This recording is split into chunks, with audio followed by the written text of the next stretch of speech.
Opening Hours with MyFin. Good morning viewers, opening അവേഴ്സിൻ്റെ പുതിയൊരു സെഷനിലേക്ക് എല്ലാ പ്രേക്ഷകർക്കും സ്വാഗതം. Good morning Sooraj sir. Happy morning Vishnu. നമ്മൾ കഴിഞ്ഞൊരു വീക്കിൽ കണ്ടതെന്ന് പറയുന്നത് ആദ്യത്തെ ഒരു ട്രേഡിംഗ് ഡേയ്സ് നോക്കുമ്പോൾ ഇന്ത്യ അമേരിക്ക വ്യാപാര കരാർ വൈകുന്നതും കൂടാതെ രൂപയുടെ ഇടിവ്, FI സെല്ലിംഗ്, അത്തരത്തിലുള്ള കാരണങ്ങളൊക്കെ കൊണ്ട് തന്നെ മാർക്കറ്റിലൊരു സമ്മർദ്ദമുണ്ടായിരുന്നു. എന്നാൽ ആ ഒരു ഫെഡറൽ റിസർവ് യോഗ തീരുമാനങ്ങൾക്ക് ശേഷം അവസാന ദിവസം നിഫ്റ്റിയിലൊക്കെ ഒരു നേട്ടമാണ് നമ്മൾ കണ്ടത്. 26,000 എന്നൊരു നില തിരികെ പിടിക്കാൻ നിഫ്റ്റി 50-ക്ക് കഴിഞ്ഞ വെള്ളിയാഴ്ച സാധിച്ചിരുന്നു. മറ്റ് സൂചിക ഇൻഡെക്സിലേക്ക് ഒരു നേട്ടം നോക്കുമ്പോൾ നമുക്ക് കാണാൻ സാധിച്ചത് മെറ്റൽ ഇൻഡെക്സ് 2% നേട്ടം രേഖപ്പെടുത്തിയായിരുന്നു. ഓയിൽ ആൻഡ് ഗ്യാസ്, എനർജി ഇൻഡെക്സുകൾ പോസിറ്റീവായിട്ടാണ് ക്ലോസ് ചെയ്തത്. എന്നാൽ സെല്ലിംഗ് പ്രഷർ നേരിട്ടത് മീഡിയ ആയിരുന്നു. വലിയ രീതിയിൽ 1.72% സെല്ലിംഗ് പ്രഷർ മീഡിയയിൽ കാണാൻ സാധിച്ചിരുന്നു. മറ്റ് ഗ്ലോബൽ ക്യൂസിലോട്ട് പോകുമ്പോൾ US മാർക്കറ്റിലോട്ട് നമുക്ക് നോക്കുമ്പോൾ കാണുന്നത് ഡൗ ജോൺസ്, S&P 500, നാസ്ഡാക്ക് തുടങ്ങിയ സൂചികളൊക്കെ ഇടിവ് രേഖപ്പെടുത്തിയാണ് ക്ലോസ് ചെയ്തിട്ടുണ്ടായിരുന്നത്. ഏതായാലും ഇന്നത്തെ ഒരു മാർക്കറ്റിൻ്റെ കൂടുതൽ അപ്ഡേറ്റ്സിലോട്ട് നമുക്ക് കടക്കാം. സൂരജ് സാറിലോട്ട് പോകാം. സാർ, നമുക്ക് മാർക്കറ്റിലോട്ട് വരുമ്പോൾ നോക്കുമ്പോൾ അവസാനം ഒരു ദിവസം 26,000 എന്നൊരു നില മാർക്കറ്റ് തിരിച്ചു പിടിച്ചു. എന്നാൽ അതുപോലെ നമ്മൾ കണ്ടത് അതിനുശേഷം ഒരു പ്രോഫിറ്റ് ബുക്കിംഗ് എന്ന രീതിയിൽ ഇന്നും വിപണി നമ്മൾ നോക്കുമ്പോൾ 0.5% ഒരു ഇടിവ് രേഖപ്പെടുത്തുന്നതായിട്ടാണ് കാണാൻ സാധിക്കുന്നത്. മാത്രമല്ല ഈ ഒരു വീക്കിലോട്ട് വരുമ്പോൾ പല വാർത്തകളൊക്കെ തന്നെ മാർക്കറ്റിൽ നമ്മൾ നോക്കുന്നുണ്ട്. എന്തൊക്കെയാണ് താങ്കളുടെ ഒരു എക്സ്പെക്റ്റേഷൻ ഈ ഒരു വീക്കിലോട്ട് വരുമ്പോൾ? വിഷ്ണു, ഇപ്പോൾ ബ്രാൻഡ് ന്യൂ വീക്ക് ആയിരിക്കുന്നു. Welcome everyone for a fantastic week. എല്ലാ നല്ല കാര്യങ്ങളും സംഭവിക്കട്ടെ എന്ന് നമുക്ക് ആശ്വസിക്കാം, വിശ്വസിക്കാം. വിഷ്ണു, ഇനി ഏതാണ്ട് 10 ദിവസം കൂടെ ഉള്ളൂ ക്രിസ്മസിന്. അതെ, ഏതാണ്ട് ഒരു 15-16 ഡേയ്സും കൂടെ കഴിഞ്ഞാൽ 2025 കഴിഞ്ഞ് നമ്മൾ പുതിയ ഇയറിലേക്ക് കയറുന്നു എന്നുള്ളൊരു പ്രത്യേകതയും കൂടെ ഉണ്ടെന്നറിയും. ലോട്ട് ഹാഡ് ഹാപ്പൻഡ് ഓവർ വീക്കെൻഡ് അല്ലേ? നമ്മളിപ്പോൾ ഇവിടെ നോക്കുകയാണെങ്കിൽ കേരളത്തിൽ തന്നെ നടന്നത് ഏതാണ്ട് തദ്ദേശ സ്വയംഭരണ സ്ഥാപനങ്ങളിലേക്ക് നടന്ന തെരഞ്ഞെടുപ്പ് ആണ് നമ്മളെല്ലാവരും ഉറ്റുനോക്കിയിരുന്നെങ്കിലും ലോകത്ത് പല കാര്യങ്ങളും നടന്നുപോയി എന്നുള്ളതാണ് അതിൻ്റെ പ്രത്യേകത എന്ന് പറയുന്നത്. കഴിഞ്ഞ ആഴ്ച നമ്മൾ നോക്കുകയാണെങ്കിൽ വിഷ്ണു പറഞ്ഞ പോലെ വ്യാഴവും വെള്ളിയും ശരിക്കും പറഞ്ഞാൽ മാർക്കറ്റിന് വലിയ കുഴപ്പമില്ലായിരുന്നു. അതായത് it seems that bulls are fighting back. അതായത് ഒരു ലെവൽ കഴിയുമ്പോഴത്തേക്കും ബുൾസ് വീണ്ടും ഫൈറ്റ് ചെയ്ത് 26,000 ലെവലിൻ്റെ മുകളിലേക്ക് കൊണ്ടുവരുന്നു. എന്നാൽ അവിടുന്ന് ഡിസസീവായിട്ട് മാർക്കറ്റ് മുകളിലേക്ക് പോകുന്നില്ല. ആ ഒരു റേഞ്ചിൽ സ്റ്റക്കായിട്ട് നിൽക്കുന്നതായിട്ടാണ് കാണേണ്ടത്.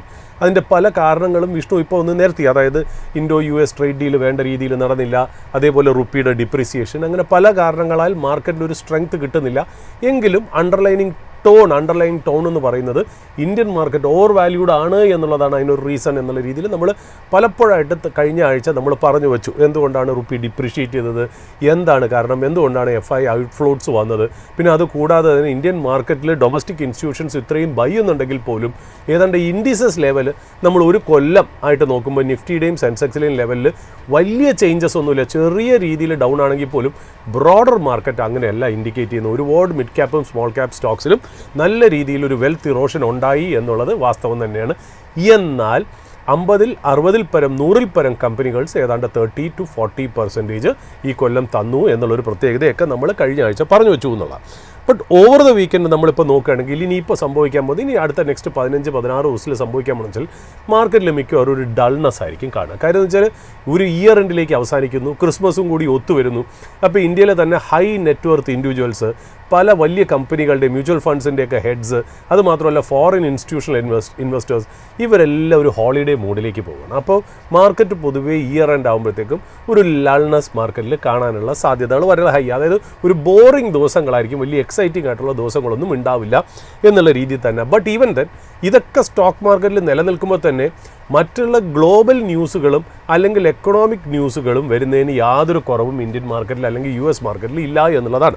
ഇപ്പോൾ നമുക്ക് ആദ്യം തന്നെ നമ്മൾ നോക്കുകയാണെങ്കിൽ ട്രംപിന് അദ്ദേഹത്തിൻ്റെ സ്വന്തം രാജ്യത്തിൽ തന്നെ ഈ ഇന്ത്യക്ക് എഗെയിൻസ്റ്റ് ആയിട്ടുള്ള ഈ ഒരു ഹൈ ടാരിഫും H1B വിസയ്ക്ക് എഗെയിൻസ്റ്റ് ആയിട്ടുള്ള ഒരു ആക്ഷൻ എഗെയിൻസ്റ്റും അവരുടെ ലോ മേക്കേഴ്സും അവിടുത്തെ സ്റ്റേറ്റ്സും തന്നെ ട്രംപിനെതിരെ ആയിരിക്കുന്നു എന്നുള്ളതാണ് ഒരു ന്യൂസ് എന്ന് പറയുന്നത്. നമ്മൾ അതിലേക്ക് കടക്കും തോറും നമ്മൾ ഹാൻഡ് ഓവർ ഡീറ്റെയിൽസ് ഒക്കെ കഴിഞ്ഞിട്ട് അതിലേക്ക് വരാം എന്നുള്ളതാണ്. രണ്ടാമത് ഇന്ത്യൻ ഗവൺമെൻറ് കാര്യങ്ങൾ നോക്കുകയാണെങ്കിൽ ഈ വീക്കെൻഡ്, അതായത് നമ്മുടെ ഇവിടുത്തെ ഇലക്ഷൻ റിസൾട്ട് വാച്ച് ചെയ്തുകൊണ്ടിരിക്കുമ്പോൾ നടന്ന കാര്യങ്ങളാണ് ഞാൻ ഈ പറയുന്നത്. Indian government clears 100% foreign direct investment in insurance up from 75%. അങ്ങനെയും കൊണ്ടൊരു കാര്യം നടന്നിരിക്കുന്നു എന്നുള്ളതാണ്. അതുകൂടാതെ ഞാൻ കാണുന്ന ഒരു ഇമ്പോർട്ടൻ്റ് ആയിട്ടുള്ള ജിയോ പൊളിറ്റിക്കൽ ഈവൻ്റ് എന്ന് പറയുന്നത് സെലൻസ്കി, അതായത് നമ്മുടെ യുക്രൈനിയൻ പ്രസിഡന്റ്, അദ്ദേഹം പറഞ്ഞത് they are forgoing its ambition to join NATO. അതിൻ്റെ ഇമ്പോർട്ടൻസ് എന്താണെന്നുള്ളത് ഞാൻ വരും സമയങ്ങളിൽ ഞാൻ പറയാം എന്നുള്ളതാണ്. അപ്പോൾ ഇത്രയും കാര്യങ്ങൾ ശരിക്കും പറഞ്ഞാൽ നടന്നു എന്നുള്ളതാണ്. നമ്മൾ ഓരോന്നിലേക്ക് തിരിച്ചു വരാം. അതിനു മുമ്പേ let start from the top. എന്താണ് വെള്ളിയാഴ്ച ഹാൻഡ് ഓവർ ഡീറ്റെയിൽസ് അല്ലെങ്കിൽ global hand over details Indian മാർക്കറ്റിൽ നിന്ന് രാവിലെ തുടങ്ങുമ്പോൾ തരുന്നത് എന്നുള്ളതാണ്. നമ്മളിപ്പോൾ നോക്കുമ്പോൾ Wall Street on Friday was very much in red. അതായത് അവിടെ വീണ്ടും ഈ എന്താ പറയുക ആർട്ടിഫിഷ്യൽ ഇൻ്റലിജൻസിൻ്റെ ഓവർ വാല്യുവേഷൻ അല്ലെങ്കിൽ ആ ഒരു ബബിൾ ടെറിട്ടറിയിലാണ് എന്നുള്ള ആ ഒരു സെൻറ്റിമെൻറ്റ് എക്കോ ചെയ്ത് വീണ്ടും വന്നു തുടങ്ങി. Money is moving out of AI stocks എന്നുള്ളത് വീണ്ടും വെള്ളിയാഴ്ച നമ്മളന്ന് കണ്ടു എന്നുള്ളത്. ഇപ്പോൾ S&P 500 വെള്ളിയാഴ്ച നമ്മൾ നോക്കുകയാണെങ്കിൽ ഏതാണ്ട് -1.07% ഡൗൺ ആയിരുന്നു. നാസ്ഡാക്ക് -1.69% ഡൗൺ ആയിരുന്നു. ഡൗ ജോൺസ് -0.51% അപ്പായിരുന്നു എന്നുള്ള. അതിനകത്തുള്ള പ്രത്യേകത -0.51% ഡൗൺ ആയിരുന്നു. അപ്പോൾ 3 ഇൻഡിസസും US മാർക്കറ്റിൽ ഡൗൺ ആയിരുന്നു എന്നുള്ള. അതിൽ വെള്ളിയാഴ്ച നടന്ന ഒരു പ്രത്യേകത എന്ന് വെച്ചാൽ ആഫ്റ്റർ മാർക്കറ്റ് അവേഴ്സിൽ ബ്രോഡ്കോം എന്ന് പറയുന്ന സ്റ്റോക്കിൻ്റെ 11% ഇടിവാണ്. 11% ഇടിവ് ബ്രോഡ്കോം വന്നതെന്ന് വെച്ചാൽ ഏർണിങ്സ് വന്നതിന് ശേഷമാണ് ആ സ്റ്റോക്ക് 11% ഇടിഞ്ഞത്. ബ്രോഡ്കോം ആയിരുന്നു വെള്ളിയാഴ്ച എങ്കിൽ അതിന് മുന്നേ ഓറക്കിൾ കുറച്ച് ദിവസങ്ങൾക്ക് മുമ്പേ ഓറക്കിളും ഈ ഏർണിങ്സ് കൊണ്ടുവന്നതിന് ശേഷം 11% ഡൗൺ ആയിരുന്നു എന്നുള്ള. ഏർണിങ്സ് കൊണ്ടുവന്നതിന് ശേഷം 11% ഡൗൺ ആവുക എന്ന് പറഞ്ഞാൽ US ഏതാണ്ട് 2 കമ്പനിക്ക് ഈ ക്വാർട്ടറിൽ സംഭവിച്ചു എന്നുള്ള ഒന്ന് ബ്രോഡ്കോം ഏർലിയർ ആയിട്ട് ഓറക്കിളും എന്നുള്ളത്. കാര്യം എന്ന് വെച്ചാൽ ബ്രോഡ്കോം ഡൗൺ ആവാനായിട്ടുള്ള കാര്യം അവർ കൊണ്ടുവന്ന റിസൾട്ടാണ്. അവർ കൊണ്ടുവന്ന റിസൾട്ട്സ് അല്ലെങ്കിൽ ഏർണിങ്സ് കഴിഞ്ഞപ്പോൾ റിസൾട്ട്സിൽ വലിയ രീതിയിൽ കുഴപ്പമൊന്നും ഞാൻ നോക്കിയപ്പോൾ കണ്ടില്ല. അത് മാത്രമല്ല ഏർണിങ്സിൽ നല്ല രീതിയിൽ ഫോർകാസ്റ്റും വന്നിട്ടുണ്ട്. ബട്ട് അവിടെ ഒരു പ്രശ്നം പറ്റിയെന്ന് വെച്ചാൽ മാർജിൻ പ്രഷർ അവർ ഇൻഡിക്കേറ്റ് ചെയ്യുന്നത്. അവർ പറയുന്നത് ഗോയിങ് ഫോർവേഡ് റവന്യൂസ് നന്നായിട്ട് വരണമെങ്കിലും പ്രോഫിറ്റബിലിറ്റി നല്ല രീതിയിൽ കുറയും എന്നുള്ളൊരു ഫ്യൂച്ചർ ഗൈഡൻസ് മാനേജ്മെൻറ്റ് പറഞ്ഞത് കാരണമാണ്. അതായത് റവന്യൂ ഞങ്ങൾക്ക് കൂടുന്നുണ്ട്, പക്ഷേ ഞങ്ങളുടെ ഓപ്പറേറ്റിംഗ് പ്രോഫിറ്റ് മാർജിൻ കുറയുന്നത് കാരണം ഞങ്ങളുടെ പ്രോഫിറ്റബിലിറ്റി കുറഞ്ഞു വരുന്നു എന്നുള്ളൊരു സ്റ്റേറ്റ്മെൻറ്റ് ആയിരിക്കണം ഒരു പക്ഷേ ബ്രോഡ്കോമിനെ 11% ഡൗൺ ആക്കിയതെന്നുള്ള. അപ്പോൾ അതിനകത്ത് നിന്ന് നമുക്ക് എന്താ മനസ്സിലാവുന്നത്? അതായത് artificial intelligence business, Broadcom basically ഒരു ആർട്ടിഫിഷ്യൽ ഇൻ്റലിജൻസ് ബിസിനസ് കമ്പനിയാണല്ലോ. അവരുടെ റവന്യൂ നന്നായിട്ട് കൂടണമെങ്കിൽ പോലും അവരുടെ പ്രോഫിറ്റബിലിറ്റി നല്ല രീതിയിൽ വരുന്നില്ല, മാർജിൻ കംപ്രസ്ഡ് ആവണം എന്ന് പറയുന്നതിൻ്റെ അർത്ഥം എന്താ? ആർട്ടിഫിഷ്യൽ ഇൻ്റലിജൻസ് ബിസിനസ്സിൻ്റെ പ്രോഫിറ്റബിലിറ്റിയെ വീണ്ടും ക്വസ്റ്റ്യൻ ചെയ്ത് തുടങ്ങിയിരിക്കുന്നു മാർക്കറ്റെന്ന്. നമ്മൾ ഇതിനു മുമ്പേ പറഞ്ഞു. അതായത് നമ്മൾ പറഞ്ഞു ഏതാണ്ട് $3 ട്രില്യൺ കഴിഞ്ഞ പ്രാവശ്യം എനിക്ക് തോന്നുന്നു മോർഗൻ സ്റ്റാൻലിയുടെ റിപ്പോർട്ടാണെന്ന് തോന്നുന്നു നമ്മളിവിടെ ഉദ്ധരിച്ചതെന്നുള്ളത്. എനിക്ക് തോന്നുന്നു ഇന്നെങ്ങാണ്ടാണ് എക്കണോമിക് ടൈംസിലും ബിസിനസ് സ്റ്റാൻഡേർഡിലും ഒക്കെ അത് റിപ്പോർട്ട് ചെയ്തിരിക്കുന്നത്. നമ്മൾ കഴിഞ്ഞ ആഴ്ച തന്നെ അത് റിപ്പോർട്ട് ചെയ്തിരുന്നു. ഒരാഴ്ച കഴിഞ്ഞു. അതായത് $3 ട്രില്യൺ ഇൻവെസ്റ്റ്മെൻറ്റ് ഇടുമ്പോൾ അതിൽ നിന്നുള്ള ക്യാഷ് ഫ്ലോ ഏതാണ്ട് 50% മാത്രമേ വരുന്നുള്ളൂ. അതായത് $1.5 ട്രില്യൺ മാത്രമേ വരുന്നുള്ളൂ എന്നുള്ളതാണ് മനസ്സിലാക്കിയത്. ബാക്കിയുള്ള ആ ഷോർട്ട് ഫോൾ, ആ ഡെഫിസിറ്റ് അവർക്ക് ഫിനാൻസ് ചെയ്യാനായിട്ട് ഡെപ്റ്റ് വേണം. ആ ഡെപ്റ്റ് വരുന്നതോടുകൂടി ഈ പറയുന്ന ടെക്നോളജി സ്റ്റോക്സിൻ്റെ ആ ഫിനാൻഷ്യൽ ബാക്ക്ഗ്രൗണ്ട് കംപ്ലീറ്റ് ആയിട്ട് മാറും. കാര്യം ഇത്രയും നാളും ഫ്രീ ക്യാഷ് ഫ്ലോയിൽ ഓപ്പറേറ്റ് ചെയ്തിരുന്ന ഒരു കമ്പനിയാണ് എന്നുള്ളതാണ് നമുക്കറിയാം. ഈ പറയുന്ന പോലെ ഈ max 7 stocks plus Broadcom plus Palantir എന്നൊക്കെ പറയുന്നത് അവർ വീണ്ടും ഡെപ്റ്റ് എടുക്കുകയാണെങ്കിൽ അവരുടെ ഫണ്ടമെൻ്റൽസ് ആകെപ്പാടെ തന്നെ മാറും എന്നുള്ളത് US മാർക്കറ്റിനെ സംബന്ധിച്ച് വളരെ കൺസേൺഡ് ആയിട്ടുള്ള കാര്യമാണെന്ന് പറഞ്ഞു. ഏതാണ്ട് നമ്മൾ ആലോചിച്ച പോലെ, നമ്മൾ വിശ്വസിച്ച പോലെ തന്നെ ഇത് ഏതാണ്ട് ഈ പറയുന്ന പോലെ ബ്രോഡ്കോം സ്റ്റോക്സ് 11% ഡൗൺ ആയിരുന്നു. ഓറക്കിള് വീണ്ടും ഒരു 4% കൂടെ ഡൗൺ ആയിരിക്കുന്നു. അത് AI ക്ലൗഡ് റവന്യൂവിൻ്റെ പ്രോഫിറ്റബിലിറ്റിയെക്കുറിച്ച് വീണ്ടും ഡിസ്കഷൻ തുടങ്ങി എന്നുള്ളതാണ് അതിനകത്തുള്ള പ്രത്യേകത. നമ്മളിപ്പോൾ US മാർക്കറ്റിൽ തന്നെ നോക്കുകയാണെങ്കിൽ there is A clear sector rotation. നമ്മൾ അന്നും പറഞ്ഞല്ലോ ലാസ്റ്റ് 6 മാസം നോക്കുകയാണെങ്കിൽ S&P 500 സ്റ്റോക്സും AI സ്റ്റോക്സിനെക്കാട്ടിലും കൂടുതൽ റിട്ടേൺ തന്നത് ആപ്പിൾ സ്റ്റോക്സ് ആണെന്നും കൂടെ പറഞ്ഞു. ആപ്പിൾ എന്ന് പറഞ്ഞൊരു പ്രോഡക്റ്റ് ബേസ്ഡ് ബ്രാൻഡ് ഓറിയൻറ്റഡ് കമ്പനിയാണ്. അവർ പ്യൂർലി ഒരു AI പ്ലേ അല്ല. അവരുടെ AI പ്ലേ അല്ലെങ്കിൽ ചിപ്പ് മാനുഫാക്ചറിങ് അവരുടെ ഇൻഹൗസ് കാര്യങ്ങൾക്കാണ് ഉപയോഗിക്കുന്നത്. അല്ലാണ്ട് അവർ ലിവറേജ് ചെയ്ത് വേറൊരു ബിസിനസ് എടുക്കുന്ന രീതിയിലേക്ക് ആയില്ല. അപ്പോൾ മാർക്കറ്റിൽ തന്നെ ഒരു ഇൻഡിക്കേഷൻ ഉണ്ട്. അത് മാത്രമല്ല നമ്മൾ US മാർക്കറ്റിൻ്റെ സെക്ടർ റൊട്ടേഷൻ നോക്കാൻ നേരത്തും money is moving out from AI into value based ആയിട്ടുള്ള ഹെൽത്ത് കെയർ സ്റ്റോക്സിലേക്ക് പോകുന്നതായിട്ടാണ് കാണുന്നതെന്നുള്ള. അപ്പോൾ ഇതാണ് ബേസിക്കലി ഇതേ sector rotation is happening in US എന്നുള്ള കാര്യം ക്ലിയർ ആണ്. But that is not bringing the US market a correction. അതായത് ഒരു ചെറിയ രീതിയിൽ മാർക്കറ്റിൽ ഒരു നെഗറ്റീവ് വരുന്നു എന്നല്ലാതെ വലിയൊരു ഹെവി സെൽ ഓഫ് ഒന്നും വരുന്നില്ല. കാര്യം വേറെ പല സെക്ടേഴ്സിനും അവിടെ വാല്യൂ ഇമേർജ് ചെയ്ത് നിൽക്കുന്നതുകൊണ്ട് പൈസ ട്രാൻസ്ഫർ ചെയ്ത് റൊട്ടേറ്റ് ചെയ്ത് പോകുന്നു എന്നുള്ളതാണ് ഇതിനകത്തുള്ള പ്രത്യേകത. ഇനി നമ്മളത് കൂടാതെ തന്നെ നമ്മൾ US മാർക്കറ്റിൻ്റെ പല ഹാൻഡ് ഓവർ ഡീറ്റെയിൽസ് നോക്കുമ്പോൾ നമ്മളറിയാം ഫെഡിൻ്റെ അടുത്ത കാലത്തുള്ള ഫെഡിൻ്റെ FOMC മീറ്റിങ്ങിൽ 25 ബേസിസ് പോയിൻറ്റ്സ് കൂടെ കട്ട് ചെയ്തു. അതിൽ കുറച്ച് ഫെഡിൻ്റെ എക്സിക്യൂട്ടീവ്സ് വോട്ട് ചെയ്യാതെ, അതായത് നമ്മൾ വേണ്ട എന്നുള്ള രീതിയിൽ പറഞ്ഞ ആൾക്കാരുണ്ടല്ലോ, അവർ വീണ്ടും അവരുടെ കൺസേൺസ് റേസ് ചെയ്തു. അതായത് ഇൻഫ്ലേഷൻ ഒരു കൺസേൺ ആവാൻ ചാൻസ് ഉണ്ട്, ഇനി ഫർദർ ഫെഡ് റേറ്റ് ഹൈക്ക് വരികയാണെങ്കിൽ അത് നല്ലതല്ല US എക്കണോമിക്ക് എന്നൊരു വാർണിംഗ് കൂടെ കൊടുത്തു എന്നുള്ള. എസ്പെഷ്യലി ചിക്കാഗോൻ്റെ ഫെഡറൽ റിസർവിൻ്റെ president he is warning of further rate cut. ഇനി അധികം റേറ്റ് കട്ട് വരികയാണെന്നുണ്ടെങ്കിൽ that is not good for America and American economy എന്ന് പറഞ്ഞു വയ്ക്കുന്നു. ഒരു പക്ഷേ ഈ കാരണങ്ങൾ കൊണ്ട് തന്നെയാണെന്ന് തോന്നുന്നു ബോണ്ട് ഈൽഡ്സ്, അതായത് ട്രഷറി ഈൽഡ്സ് ചെറുതായിട്ടൊന്ന് സ്പൈക്ക് ചെയ്തിട്ടുണ്ട്. അതായത് US 10-year ബോണ്ട് ഈൽഡ് ഏതാണ്ട് 4.18% ആയിരിക്കുന്നു എന്നുള്ളതാണ് ഒരു പ്രത്യേകത. ഇനിയിപ്പോൾ നമ്മൾ ക്രൂഡ് മാർക്കറ്റിലേക്ക് നമ്മൾ മറ്റുള്ള ഹാൻഡ് ഓവർ ഡേറ്റ നോക്കുകയാണെന്നുണ്ടെങ്കിൽ ക്രൂഡ് വളരെ എന്താ പറയുക $62 പെർ ബാരലിൻ്റെ താഴെ ട്രേഡ് ചെയ്യുകയാണ്. ഒന്നാമത്തെ കാര്യം നമുക്കറിയാമല്ലോ, ക്രൂഡ് മാർക്കറ്റിൽ തന്നെ ഒരു ഓവർ സപ്ലൈ കൺസേൺസ് ഉണ്ട്. രണ്ടാമത് ഞാൻ ഈ പറഞ്ഞ നേരത്തെ ഒരു പോയിന്റ് ഉണ്ടല്ലോ, അതായത് പ്രസിഡന്റ് സെലൻസ്കി പറഞ്ഞ എന്താ, ഞങ്ങൾ ഇനി നാറ്റോയിൽ ജോയിൻ ചെയ്യണമെന്ന് ഞങ്ങൾക്ക് നിർബന്ധമില്ല എന്നാണ് പറയുന്നത്. ഒന്ന് ആലോചിച്ച് നോക്കുക, ആക്ച്വലി റഷ്യയും യുക്രൈനും തമ്മിലുള്ള വലിയൊരു ഇഷ്യൂ എന്ന് പറയുന്നത് ഈ യുക്രൈൻ നാറ്റോയിൽ ജോയിൻ ചെയ്യുന്നതും നാറ്റോ കൺട്രീസ് യുക്രൈനെ പ്രഷറൈസ് ചെയ്ത് അവരുടെ കൂടെ നിർത്താനും നോക്കുന്നതായിരുന്നു ശരിക്കും പറഞ്ഞാൽ റഷ്യയ്ക്ക് വിരോധമായിട്ടുള്ള ഒരു കാര്യം എന്ന് പറയും.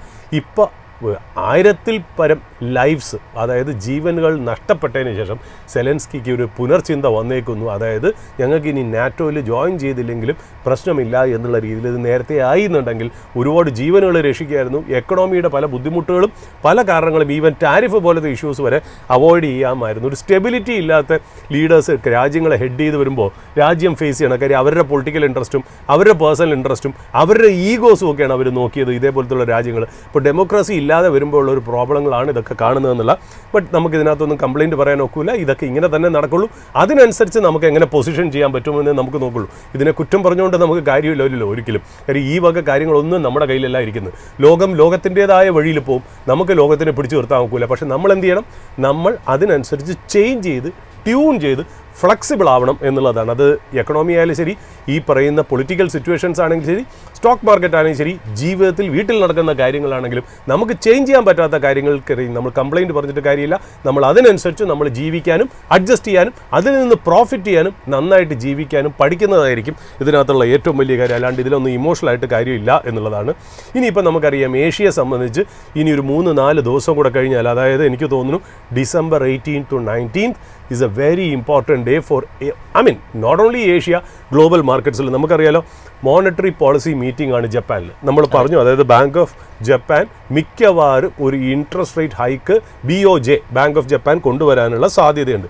അവർ 25 ബേസിസ് പോയിൻറ്റ്സ് ഹൈക്ക് ചെയ്യണമെങ്കിൽ അത് 0.75, അവിടുത്തെ റേറ്റ് എന്ന് പറയുന്നത് 0.5%-ൽ നിന്നും 0.75% ആയിട്ട് ഉയരും. അതായത് ഈ ലെവല് 1995 ശേഷം ആദ്യമായിട്ടാണ് കാണുന്നത് എന്നുള്ളത്. അതായത് 1995 തൊട്ട് 0.5%-ന് മുകളിൽ ജാപ്പനീസ് ഇൻട്രസ്റ്റ് റേറ്റ് പോയിട്ടില്ല. അത് ഇപ്പോൾ വരാൻ പോകുന്ന ഈ December 18-19 ആണ് എന്നുണ്ടെങ്കിൽ തീർച്ചയായിട്ടും ഫസ്റ്റ് ടൈം ഇൻ ആഫ്റ്റർ 1995 അല്ലേ അങ്ങനത്തെ ഒരു കാര്യം നടക്കും എന്നുള്ളത് 30 കൊല്ലത്തിന് ശേഷം ആദ്യമായിട്ടായിരിക്കും നടക്കാൻ പോകുന്നത്. അതിൻ്റെ എഫക്റ്റ് എന്താണ് എന്നുള്ളത് നമ്മൾ പറഞ്ഞു വെച്ചു. അതായത് വേഴ്സ് കം വേഴ്സ് സിനാരിയോയിൽ ഒരു എൻകാരി ട്രേഡിൻ്റെ അൺവൈൻഡിങ് ഉണ്ട്. അതായത് മറ്റുള്ള മാർക്കറ്റുകളിലേക്ക്, അത് ഇന്ത്യ ഇൻക്ലൂഡിംഗ് ആയിട്ടുള്ള എമർജിങ് മാർക്കറ്റ്സ് ആയിട്ടുള്ള ഗ്ലോബൽ മാർക്കറ്റ്സിൽ ഉൾപ്പെടെ ഈ പൈസ, അതായത് ജപ്പാനിൽ ഇൻട്രസ്റ്റ് റേറ്റ് കുറഞ്ഞത് കാരണം അവിടുന്ന് ചീപ്പ് പൈസ ബോറോ ചെയ്തിട്ട് ഗ്ലോബലി സ്റ്റോക്സിലും ബോണ്ട്സിലും ഇൻവെസ്റ്റ് ചെയ്ത ഒരു കാശ് കിടന്ന് ഒഴുകുന്നുണ്ട് എന്നുള്ളതാണ്. അതായത് ഇന്ത്യൻ മാർക്കറ്റിൽ നോക്കുകയാണെങ്കിൽ ഇന്ത്യൻ സ്റ്റോക്ക് മാർക്കറ്റിലേക്കും അത് വന്നിട്ടുണ്ട്, ഇന്ത്യയുടെ ബോണ്ട് മാർക്കറ്റിലേക്കും അത് വന്നിട്ടുണ്ട് എന്നുള്ളതാണ് അതിനകത്തുള്ള പ്രത്യേകത എന്ന് പറയുന്നത്. ഇനി ജപ്പാനിൽ ഇൻട്രസ്റ്റ് റേറ്റ് ഹൈക്ക് ചെയ്യുകയാണെങ്കിൽ ഈ കടം മേടിച്ച പൈസയുടെ വില കൂടും. അതായത് ഇൻട്രസ്റ്റ് കോസ്റ്റ് കൂടും, ഇത് റീഫിനാൻസ് ചെയ്യാനുള്ള കോസ്റ്റും കൂടും. അതുമാത്രമല്ല അവിടെയുള്ള ഇൻട്രസ്റ്റ് റേറ്റും ഇവിടെയുള്ള ഇൻട്രസ്റ്റ് റേറ്റും തമ്മിൽ ഡിഫറൻഷ്യലിൽ വലിയ വ്യത്യാസമില്ലാതെ വരുമ്പോൾ, പോസ്റ്റ് ടാക്സ് ഇന്ത്യയിൽ നിന്ന് കിട്ടുന്ന ആ ഒരു റിട്ടേണും വ്യത്യാസമില്ലാതെ വരുമ്പോൾ ആ പൈസ ആലോചിക്കും, അവിടെ എന്തായാലും കയറുന്നു, ഇൻട്രസ്റ്റ് റേറ്റും കയറുന്നു. ഇന്ത്യയിലാണെങ്കിൽ ഇൻട്രസ്റ്റ് റേറ്റും ഡിപ്രീഷിയേറ്റ് ചെയ്യണു, എന്തിനാ ഇവിടെ ഇൻവെസ്റ്റ് ചെയ്യണത്, ഇവിടുന്ന് പൈസ എടുത്ത് അങ്ങോട്ടേക്ക് പൊക്കൂടെ എന്ന് ആലോചിക്കാനുള്ള ചാൻസസ് വളരെ ഹൈ ആണ്.